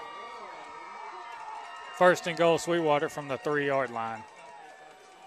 Wadley's got their back against the wall once again. They're putting themselves in this situation with the 3 turnovers they've had. That's what's been hurting them tonight. When you play a team like this, you can't have that many turnovers. Here comes Sweetwater lining up an offset eye. Here's the snap. Handoff number 23 over the left side. He's in the end zone. Touchdown, Bulldogs. Jalen Johnson walks in the end zone for the Sweetwater touchdown. Yeah, right there, Kyle. I just want to say that was a great run right there by Johnson. He had a lot of great blocking in the hole, and he was barely touched when he walked into the end zone. So now it's 13-7 Sweetwater. 9 minutes left in the third quarter. Number 9, Smith, setting up for the PAT. Here's the snap. The hold. The kick is up, and it is good. So Sweetwater 14, Wadley 7, 9 minutes, 1 second left in the third quarter. We'll take a 1-minute break. You're listening to the Eagle Sports Network. What if we told you that in 2 years or even less, you can be working in one of 8 high-demand technical fields, making great wages, buying new wheels, finding a home, vacationing, and providing a great future for your family? Now, what if we told you that you can get this training right here at Southern Union in day or evening classes? Call 334-745-6437, extension 5316 to find out more. Classes start soon, so call today. Career training pays off fast. $200,000 and I bet them at $225. You get them at $225. You able to buy them at $225? I'm Ron Young with Southern Auction Solutions. The auction method is the best way to obtain top dollar quickly for your assets. Contact us today and let us turn your assets into cash. 23 Main Street, Wadley, 256-357-9600. SouthernAuctionSolutions.com. SouthernAuctionSolutions.com. Also find us on Facebook. Sold them to you. You're listening to Area High School Football on WELR 102.3 FM, Roanoke, LaGrange. A good return from Buchanan there gets the Wadley Bulldogs up to the 34. Let's see. No, it gets them up to the 43-yard line. Sorry, I was looking at the wrong referee. Wadley at their own 43 now, setting up 1st and 10. Wadley is down by 7. Kobe Nunn in at quarterback here in a beast formation. He'll take the snap. He's going to run it off the right side, looking for a hole. He's got one. He's going up the middle, still running those legs. And Kobe's got a Bulldog first down. Yeah, that was a great run right there by Kobe Nunn in the Wildcat formation, and it was just a lot of line and effort pushing coming from the backside, pushing him over for the first down, getting him more than about a 5-yard gain after the initial hit. When we played South Lamar last year, Kobe was the one that ended up helping us win the game with the way he ran the ball. And now Tyree Shepard lines up in the beast formation, strong left. He'll take the snap, and the whole offense moves right there. Number 22, Jermichael Angel, is going to get a false start penalty.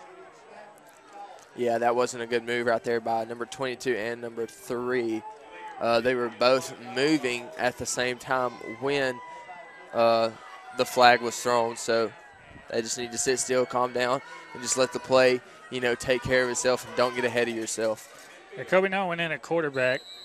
If you're wondering where Connor Fordham is, he's down here on the sideline talking to the trainer. Hopefully he's all right. Here comes Wadley. Shepard lined up at quarterback in the beast formation. He takes a snap. He's running over the right side, looking for a hole.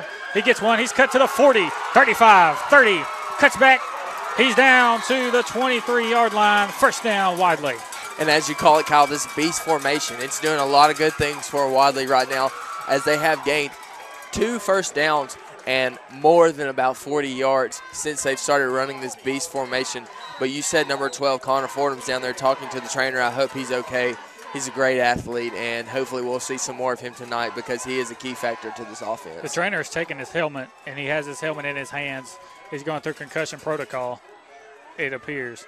Kobe Nunn in at quarterback. He'll take the snap. He's going to run it up the middle. He's going nowhere on this play. Well, he'll get 2 yards, so he gets somewhere. He'll get 2 yards on the play, be 2nd and 8. We used this formation when we played South Lamar last year and Cedar Bluff to try to get better numbers. Get better numbers when you play hat-on-a-hat blocking scheme. You're trying to get better numbers on your side, so you'll have more blockers than you have defenders. It'll give you a bigger hole to run through. as we've used this. We've run this formation ever since I was in high school. I ran this in JV. Kobe Nunn, the quarterback, once again. He takes a snap. He'll run to the left side on a counter tray. And he kind of trips up over his own lineman, but he gets about 5 yards. It's going to be 3rd and short now. Wadley down to the Sweetwater 21. Yeah, like you said right there, Kyle, he did kind of trip over his own lineman, but that was a good extra second effort to get him those extra 3 yards right there to make it 3rd and 1. 3rd and, let's see, 3rd and 2 is what they have on the board here. Excuse me. Here comes Kobe Nunn lined up. He's going to line up on the right side. Tyree Shepard is going to take the snap. Here's a snap to Shepard. Shepard looking over the right side for a hole. He's got one, and he has a Wadley Bulldog. 1st down. Yeah, and that was a great run and a great effort by the offensive line and a great run by Tyree Shepard right there as they were kind of pushed in.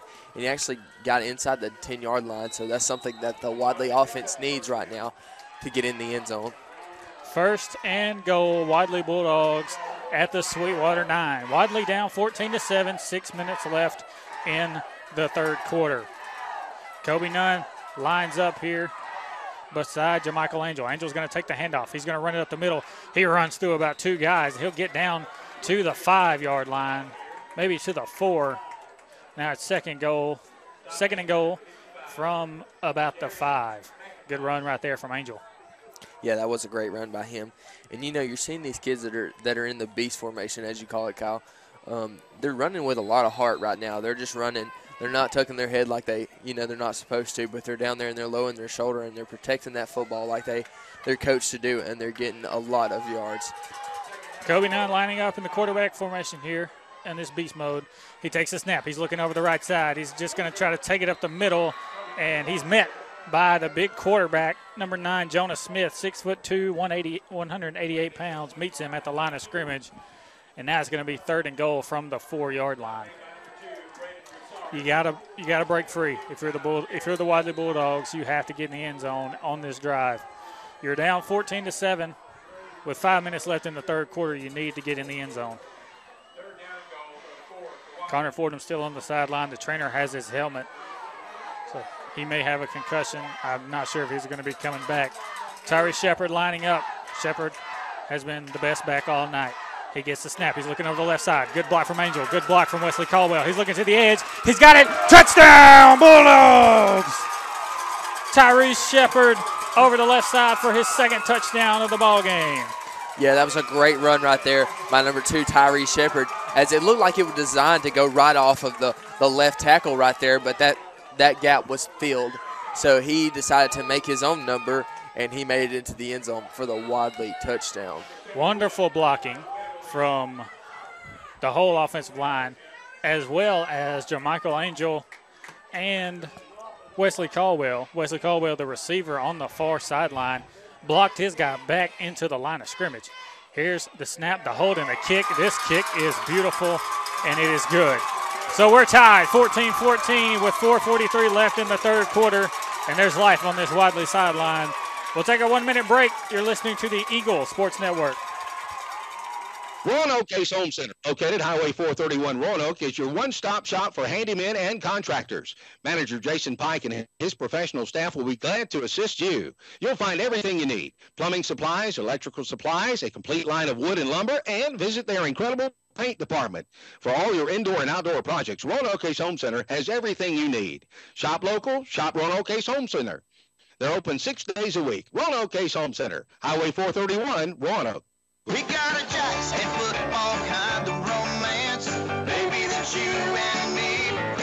We got a jacks and football kind of romance, screaming cheers and sipping iced tea. So if you love some football and awesome jacks food, find a person who likes the same things. Stop in today and order up some hand-breaded chicken fingers at Jack's. All about the South.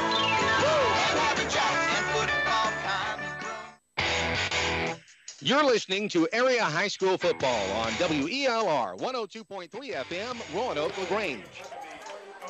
A good kick from Elijah Beverly, and Wadley will take Sweetwater down at their own 29-yard line. That's where Sweetwater will set up 1st and 10 We're tied here at Curtis Lynch Memorial Field. Wadley 14, Sweetwater 14. Sweetwater Bulldogs coming out. They capitalize on a Wadley turnover and get a touchdown on their last drive. So Wadley looking to stop them here. They're without middle linebacker Connor Fordham. Here's the snap, the handoff up the middle to number 5. He's taken down by number 61, Chaz Harmon. Harmon takes him down after a gain of 4. It seems like all the big runs Sweetwater has gotten have been up the middle. So 2nd and 6 now for Sweetwater. A lot of running the ball from both these teams tonight, as that's what their bread and butter is. And we're tied 14-14 with 4 minutes left in the third quarter. Here comes Sweetwater on 2nd and 6. Here's the snap, handoff over the right side. He'll run into Wesley Caldwell. He'll get taken down short of a first down. It'll be 3rd and short for Sweetwater. Yeah, right now this defense just needs to get this 3 and out right now. They don't need to let them get any more yards, and they just need to put up another touchdown to just take a deep breath for the Wadley Bulldogs and say, hey, calm down, we're up. You know, we need to worry about Connor, but, you know, we have to do what we have to do to win this football game. 3rd and short. Here comes Sweetwater trying to draw Wadley offsides. It doesn't happen. 10 seconds left on the play clock. Sweetwater changes the play. They'll line up again. Here's the snap. Handoff up the middle. He's met at the line of scrimmage. Tyrese Shepard. He's close to the first down. It looks like he has the first down. But a great play by Tyrese Shepard right there. Yeah, I do agree, Kyle. He came up from his linebacker position and filled that gap right there, and that was a great play by the senior. We're going to have another timeout for a measurement. This one, I think this one's going to be a first down.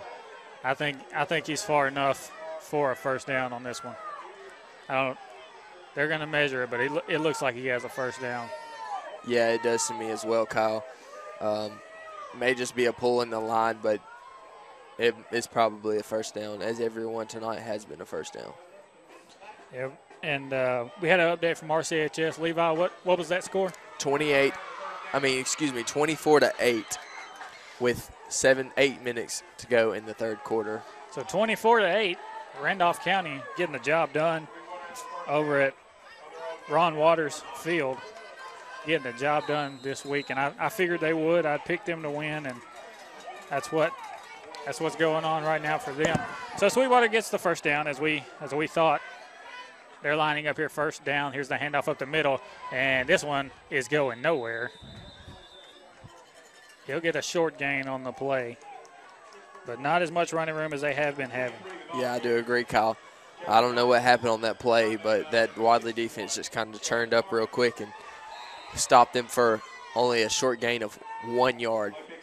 Yeah, Wadley's defense knew they would be challenged tonight, and boy, have they been challenged. 2nd and 8 for Sweetwater. They're lining up in an offset I formation once again. As usual, they'll take the snap. They'll throw a screen pass out here to number 11. He's going up against Dalton Brown, who makes a beautiful tackle from his cornerback spot. One-on-one, Dalton Brown takes the receiver down. Beautiful, beautiful cornerback play. Yeah, and that was a great play, like you said, Kyle, by the sophomore, number 11, Dalton Brown. And I don't know what it is, but that kid's just getting it done right there against that big number 11 for the Sweetwater Bulldogs. William Huckabee, 6'2", 185 pounds. He's a big guy. He's a senior. He don't want his season to end here tonight. Yeah, and talking about size and height, Dalton Brown standing at 5'10", 145 pounds, so that's a big weight difference to make a great tackle. 3rd and 5. Here's the handoff up the middle, number 23. He kind of glides over the offensive line. It looked like he jumped up in the air, landed on one of his offensive linemen, and they kind of carried him forward, and then he got hit by Coy Drake and knocked down. He's short of the first down. It's going to be 4th and 1. And if I'm Sweetwater, I'm going for it, and I figure they will. Yeah, it looks like that's the way for it, Kyle. So here comes number 9, Jonah Smith. Wadley would love to get a 4th down stop here. Here we go. 4th down from the Sweetwater 45. Here's the snap, handoff up the middle. He gets the first down. So he gets tripped up and taken down at the Wadley 48.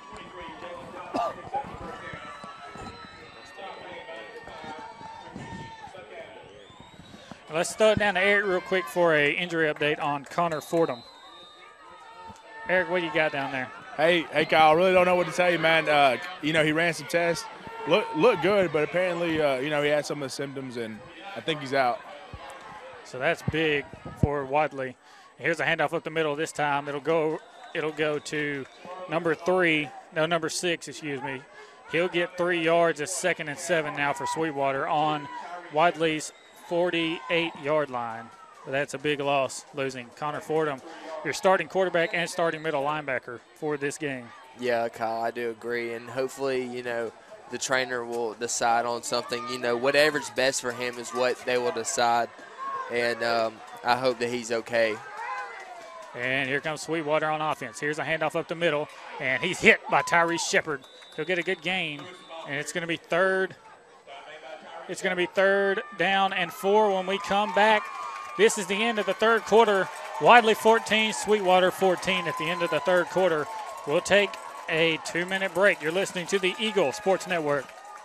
Emergency Medical Transport is proud to be part of this community and to serve the people of Roanoke, Randolph County, and surrounding areas. Emergency Medical Transport, owned and operated by Midnight, has 6 ambulances in their transport fleet and 28 full and part-time EMTs, advanced EMTs, and paramedics to assure that if you need emergency services, they'll be there when you need them.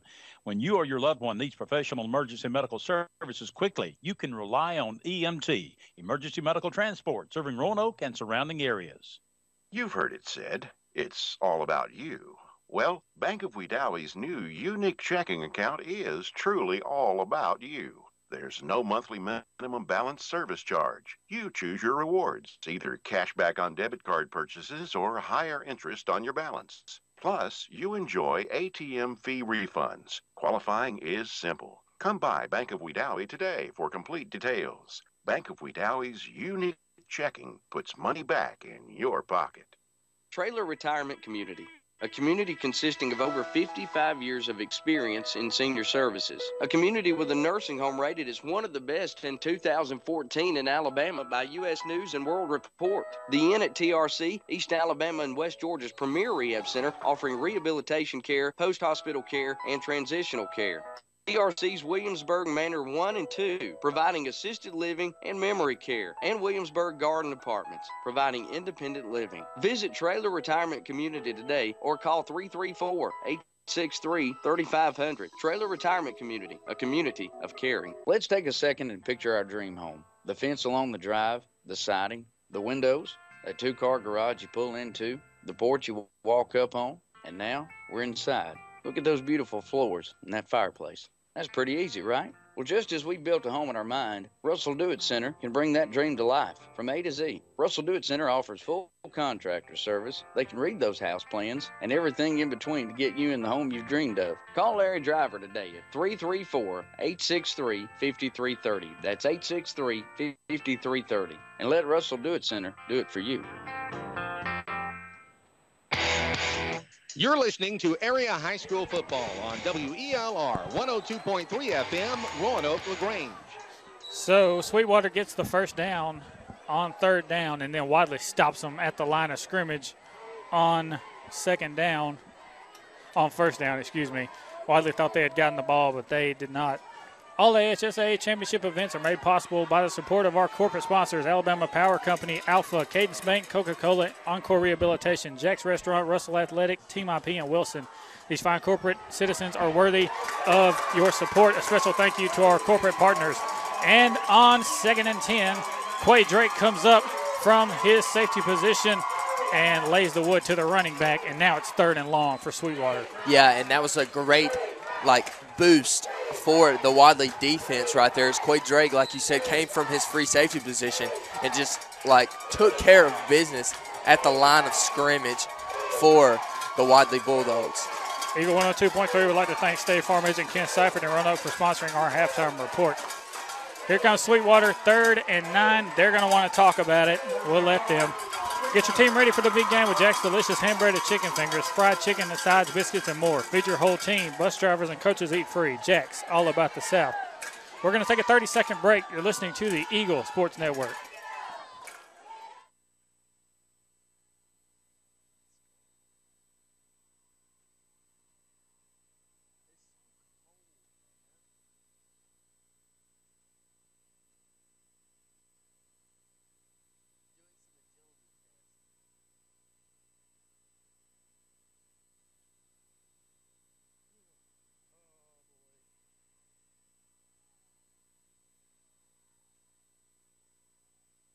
Smile. It makes you feel better. Don't like your smile? Then you should see Dr. Michael Edwards in Wedowee for a comprehensive range of services for adults and children. Dr. Edwards offers services such as cosmetic dentistry, implants, veneers, bleaching, wisdom teeth, and all general dentistry. He's licensed for IV sedation, accepts insurance, and offers financing through Care Credit. Let Dr. Michael Edwards in Wedowee help your smile be everything you want it to be. For appointments, call 256-357-2882. You're listening to Area High School Football on WELR 102.3 FM, Roanoke, LaGrange.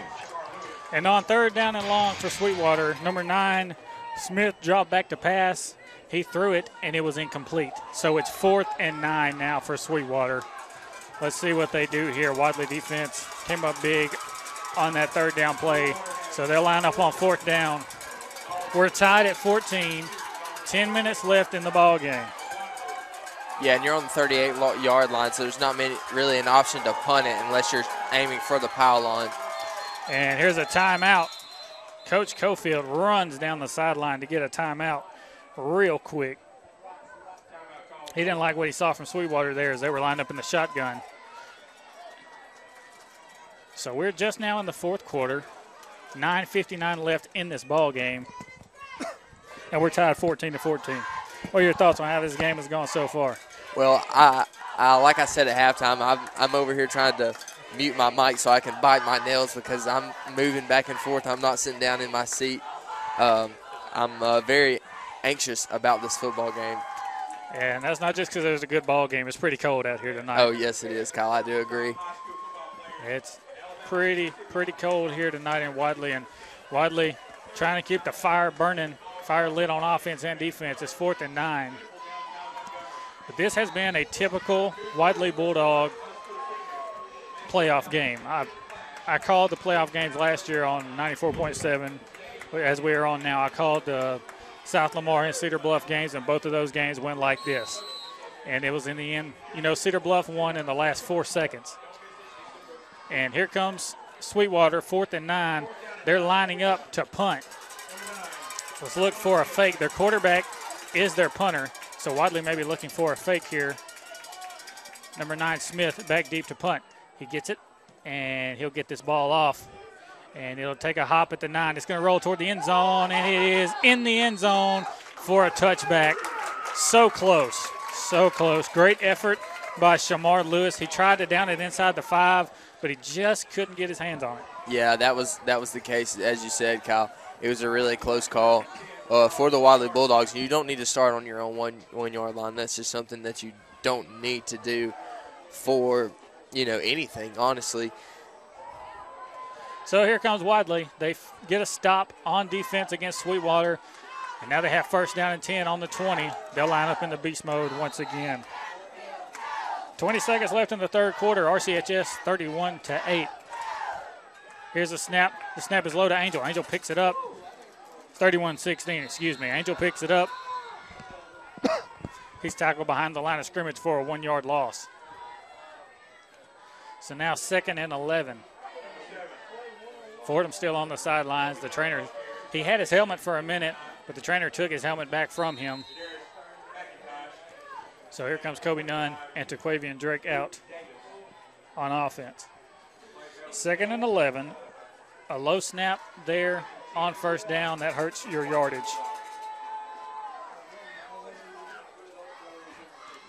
Kobe Nunn in at quarterback here. He'll take the snap. He's looking for Coy Drake. What a pass. What a catch. 1st down. Just a slant route to Quay Drake and double coverage. Kobe Nunn put it right on the money, and Quay Drake's got a 1st down. Yeah, and that tells you something, Kyle, that Ken Fordham's got more than one quarterback that he can depend on. And that was just a little one-step drop from number 7, Kobe Nunn, right there. And it's a beautiful pass. I wasn't expecting it to be as tight of a spiral as it was, and it was a beautiful pass, and it got the 1st down for the Wadley Bulldogs. This guy can throw the football. I've seen him at practice, and I've seen him grow. I've seen him mature over the years. He knows how to throw the football. Here they are in the shotgun. He's dropping back, looking to pass, has to roll out to the right side. Throws it long for Tyrese Shepard. Oh, it hits him in the chest and bounces off. Number 11, William Huckabee, tried to go up for the pick, and he tipped it up in the air, and Tyrese Shepard almost had it. Auburn plays Georgia this week. And that was almost the Auburn-Georgia game all over again where Georgia tipped it and Auburn caught it for Ricardo Lewis's touchdown. It was almost that play exactly, but Tyrese just dropped it. So close. So update on Connor Fordham. He has a headache. He took some medicine. He's not ruled out completely. Here comes Nunn in the shotgun. He takes a snap, fumbles the football, dives back on it. So now it's going to be 3rd and long. And then, Kyle, that tells you how fast this kid is. He caught the ball and took off. And basically before he caught the ball, he was already taking his 2nd step. So he was ready to move. And there's no telling what that play would have turned out to be if he wouldn't have fumbled that football. Yeah, he's a fast cat as well. Now 3rd and 13 here for Wadley. 8 minutes left in this great ball game. We're tied at 14. Kobe Nunn's going to be in the shotgun here. 2 receivers to the right side and 2 tight ends as well. He'll bring Tyree Shepard in motion. Here's the snap. They'll toss it to Shepard over the right side. Shepard looking for a hole. Cuts back up the middle. He's not going to get a first down. He loses the football. Another fumble, and Sweetwater has it. 4 turnovers for Wadley. Sweetwater has the ball on the Wadley 41. So now Wadley's defense has to come up big here. 1st and 10 for Sweetwater on the Wadley 41. Yes, Kyle. If anything is heartbreaking is seeing Wadley turn the football over tonight, because it's happened 4 times. And not only are the coaches getting sick of it, but so are the players. And you can see some of the players, seniors, number 2, not happy with it. Here's a handoff up the middle. Good defense from Wadley. It's going to be 2nd and 9 now after a gain of 1 on that play. If not for the turnovers, this would be a totally different ball game. Oh, yes, a completely different ball game, Kyle. And hopefully the Wadley Bulldogs will come back from this adversity of all these turnovers and take care of business with only 7 minutes and 20 seconds left to go in the 4th quarter. So here we go. Smith lining up an offset I formation. Deep backs number 3, Rogers. They'll hand it off to him over the left side. Rogers looking for a hole. He's got one. He's trying to get by Buchanan, and he's all the way down to the 15-yard line. 1st down, Sweetwater to the Wadley 15. Well, we've seen a lot of beautiful things come from the goal line from Wadley, so hopefully they'll have another goal line stand like they did in the 2nd quarter of the football game. So here comes Sweetwater, 1st and 10 now at the Wadley 15. Deep back on this play, number 23, Jalen Johnson. Here's a snap, handoff to Johnson over the right side. Johnson tripped up at the line of scrimmage. He'll get a gain of 3. 2nd and 7 now for Wadley. No, now for Sweetwater, excuse me. Sweetwater inside Wadley's 15, down to the 13. Wadley needs a stop. 6:30 left in the ball game. We're tied at 14. Here comes Sweetwater, the D-back on this play, number 23, Jalen Johnson once again. They'll hand it off to him up the middle. He runs into Kobe Nunn, and he'll get stuffed at the line of scrimmage. 3rd and long for Sweetwater. And basically, Kyle, what happened right there is Kobe Nunn said, you know what, I'm tired of them getting a lot of yards off running the football. I'm going to make sure that doesn't happen. And he sure as heck showed them what he means when he hit that running back. So now 3rd and 7 for Sweetwater. They bring back in Shamar Lewis. Big man already has a touchdown tonight. He's in a single back formation. Looks like they're going to toss it to him over the left side, and they'll hand it to him over the left. He's trying to get by Wesley Caldwell. What a tackle by Wesley Caldwell. 4th down. The senior not wanting his game to end here tonight. He takes Lewis down. Yeah, and that was a great play by the senior right there. He's not that big of a size, and Lewis has got him beat on weight and height. So that was a great play right there by number 27, Wesley Caldwell. 4th and 5 for Sweetwater. This is big. Folks, there's 5 minutes left in this ball game. This one is huge right here. This could decide who wins. Here comes Sweetwater, offset I. The quarterback's going to have to think about this one. They're going to take a timeout. We'll take one with them. We'll take a 30-second break. You're listening to the Eagle Sports Network. We got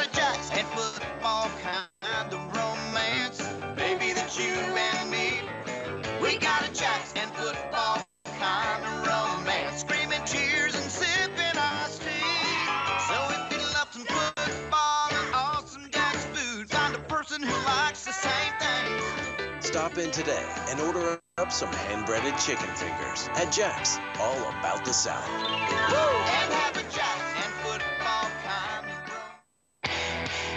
You're listening to Area High School Football on WELR 102.3 FM, Roanoke LaGrange.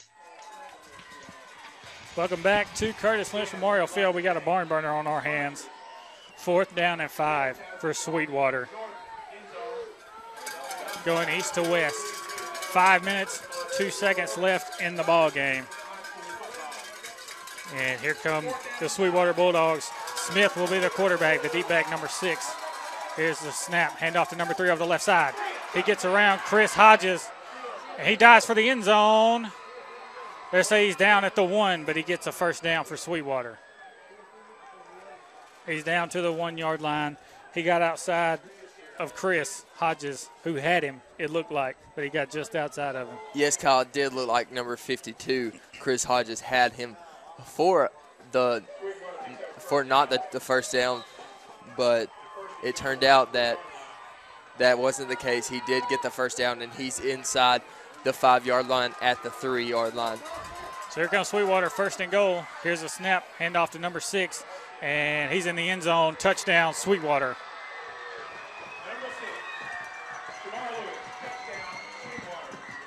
4 minutes, 49 seconds left. Sweetwater takes the lead. Number 9, Jonah Smith on the kick, the PAT. Number 2, Broussard to hold. Here's a snap, the hold. It's up, and it is good. There's a flag on the play. Tyrese Shepard jumped the line of scrimmage. He jumped over the center, kind of Zach Cunningham-esque, but he touched the center, so it's going to be a flag. You have to totally clear the center if you want to do that. You have to clear the center, and he didn't do it. That's going to be, flag on Tyrese there.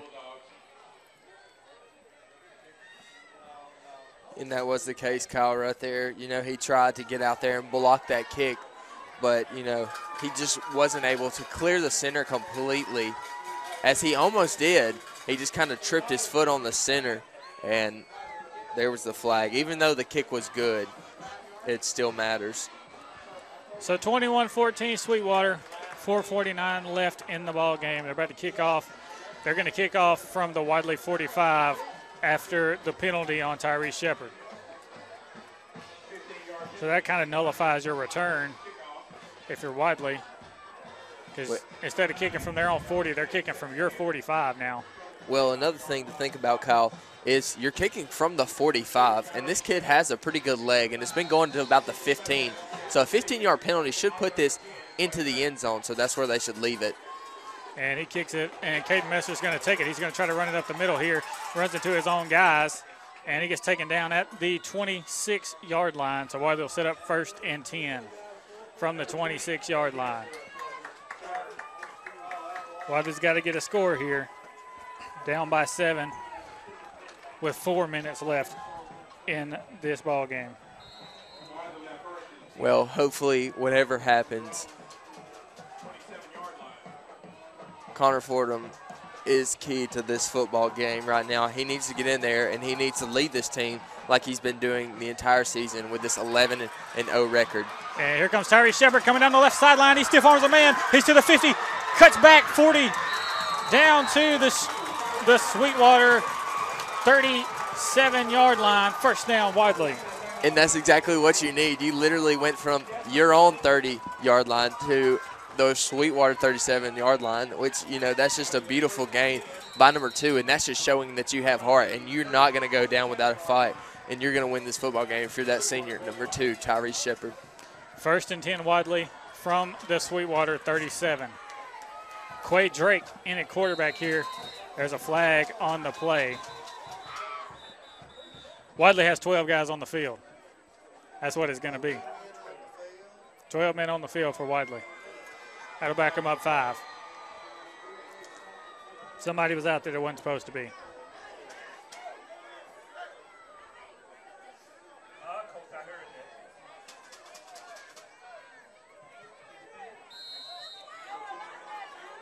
So Wadley bringing a man out. That's going to be Rikishi Buchanan. He'll come out on this play. So now it's 1st and 15. Quay Drake back in at quarterback here. Quay Drake has actually played quarterback before. Not really a position this man hasn't played. He's going to take a run over the right side. He's got the edge, and he's going to have about 3 yards on the play before he runs out of bounds. Yeah, Kyle, and considering that they did get that penalty, that was a good job to put them back inside of the sticks to start this offensive drive to get a first down. So now we're looking at 2nd and 9 for Wadley. They're going to line up in the beast mode once again. Tyree Shepard lined up in at quarterback here. He takes a snap. He's looking over the left side. He's got some good blocking. He's got a good block out here on the edge from Wesley Caldwell. He gets hit from behind by big number 6, Shamar Lewis.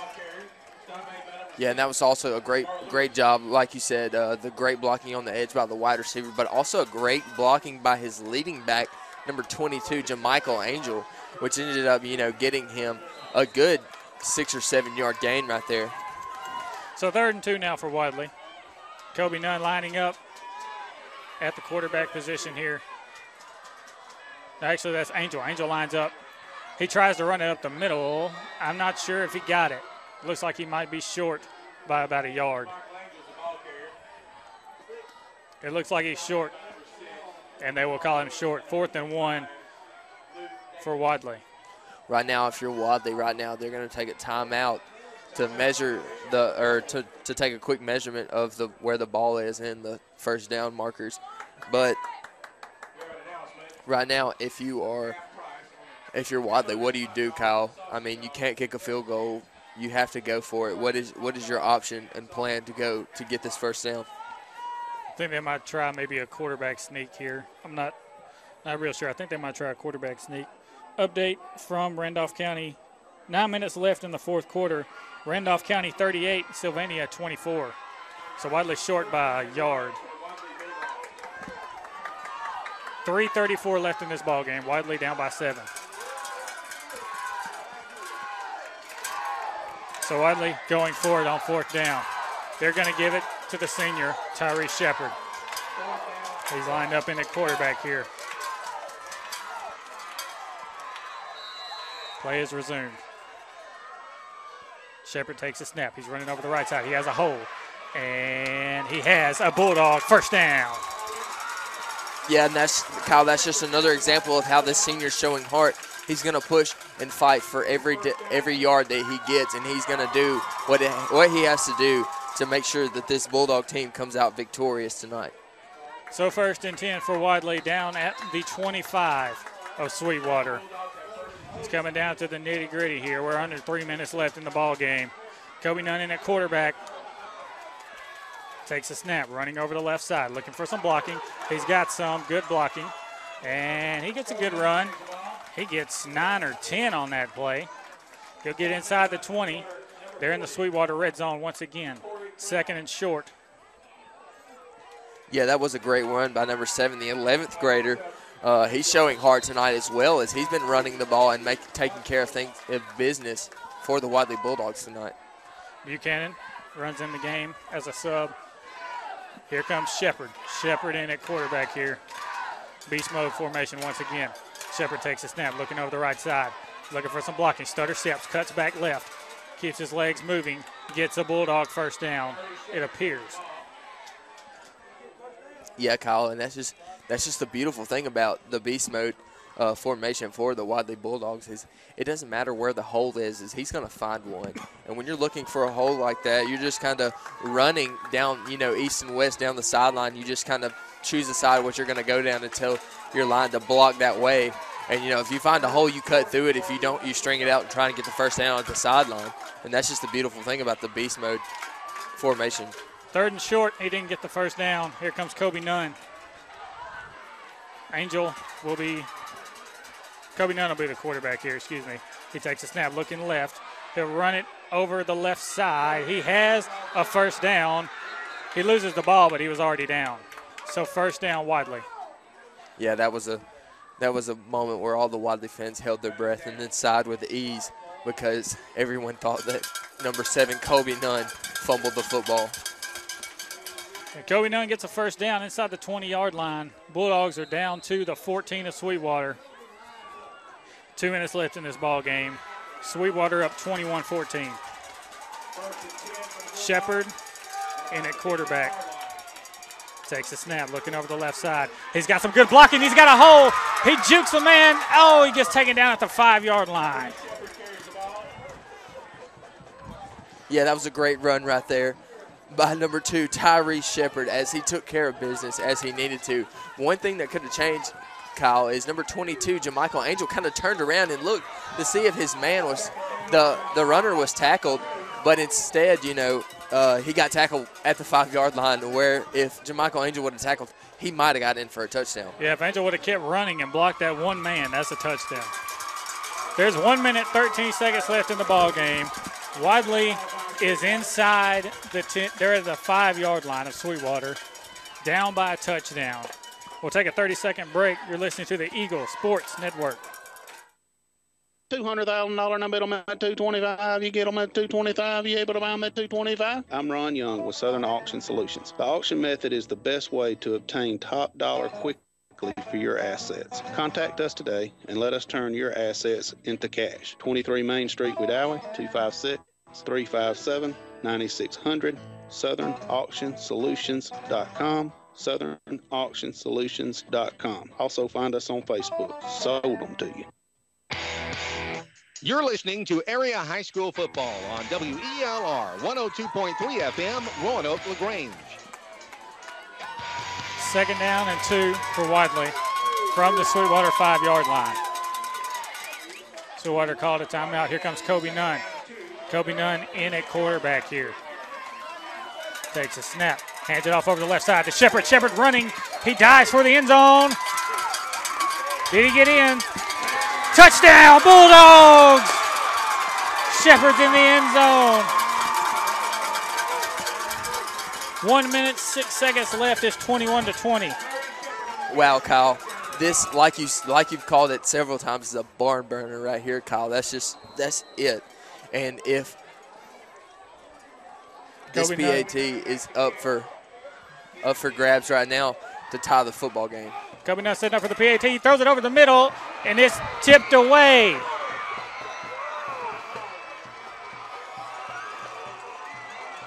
Wadley went for 2. The snap was too high, and it went directly to Kobe Nunn. Nunn jumped up and got it. He tried a jump pass to Quay Drake, and it was tipped away.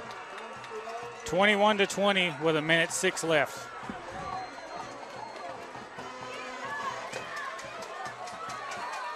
What's going to happen right here, Kyle, with 1 minute 6 seconds left? Do you go ahead and kick it deep, or do you try and kick an onside kick to get the ball back and push it down the field to score?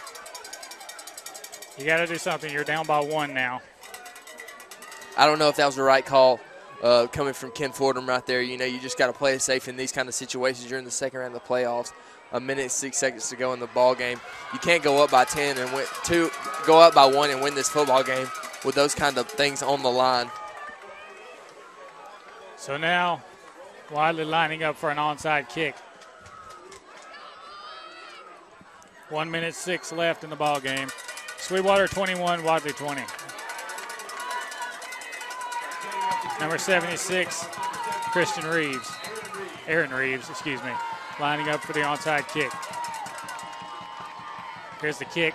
He kicks it directly to a Sweetwater player. He takes it at the 44-yard line.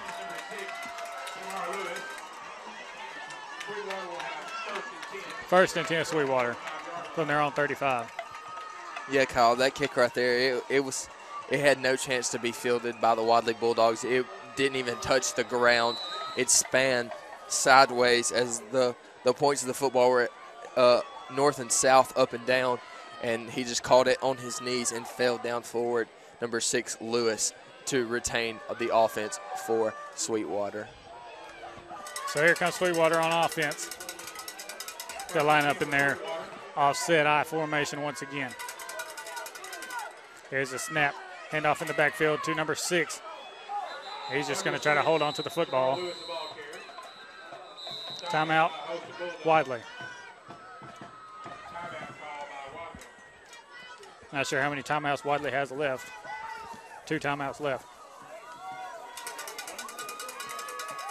2 timeouts left after that one, or 1 timeout left now. So they can only stop the clock 1 more time. With 59 seconds left, Kyle, and you have a play clock that runs 25 seconds, you know, it doesn't run in your favor for the Wadley Bulldogs. Not at all.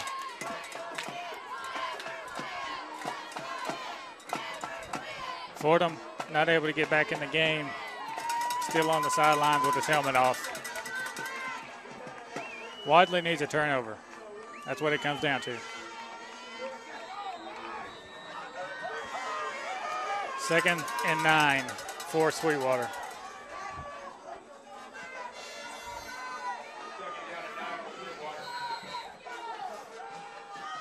They'll line up in the offset I formation once again. Here's the snap. They'll hand off to number 3 over the left side. And he gets taken down. It's going to be 3rd and long.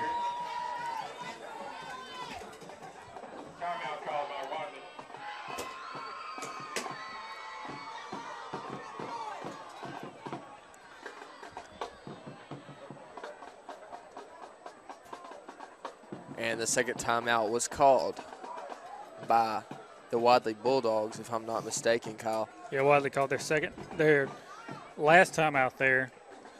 Quick update from Hanley. Hanley 20, UMS 14, 5 minutes, 18 seconds left in the ball game. So Hanley trying to hold on.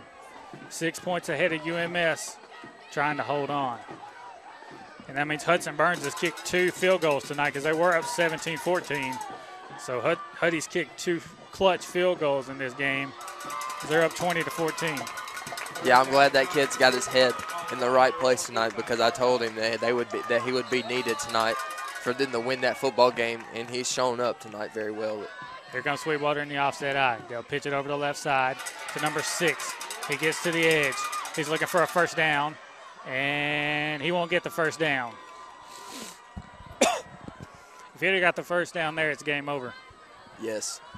And right now with the clock winding down with 35 seconds left to go in the ball game, Kyle, there's not much left that you can do if you're the Wadley Bulldogs. Yeah, it looks like there'll be 4 seconds maybe left on the clock when the play clock expires. But if you're Sweetwater, you can just take the snap and kind of run around in the backfield and slide down and take the W on this one. Sweetwater 21, Wadley 0. We're under 10 seconds left in the ball game.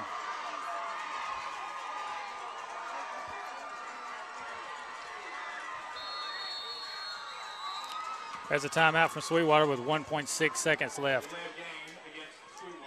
Well, delay a game against Sweetwater with 1.6 seconds left. All they got to do is snap the ball. And stay on their feet for 1.6 seconds. If he needs the football, then that means that Wadley has one more chance at the long ball. But if you're Coach Pat Thompson, you're smart. You're just going to get your quarterback to stand up for a second and then take a knee. Yeah. Here comes the snap to number 9. He takes the snap, runs backwards. That's it. Game over. Sweetwater 21, Wadley 20. This one's over. It was a good game and a good season. 10-0 for the first time since 2005. And it ends in the second round of the playoffs with a loss to the Sweetwater Bulldogs. Yeah, and it's been a great season, and all these kids fought hard tonight. I'm very proud of every one of them. They've all done very good, and they've impressed us all here at the Eagle Sports Network channel, and we've broadcasted now 5 of their ball games, and they've done an excellent job. And it's sad to see their season come to an end with all this talent that they have, but it's got to end sometime, Kyle, and we were unfortunate to see it end tonight. So that's going to be it from us. Sweetwater 21, Wadley 20. That's the end of the ball game. We'll see you guys next week. Not sure where we'll go yet. RCHS on top right now. Hanley on top right now as well. We'll see where we go next week. It's been fun from Wadley. Good night, everyone.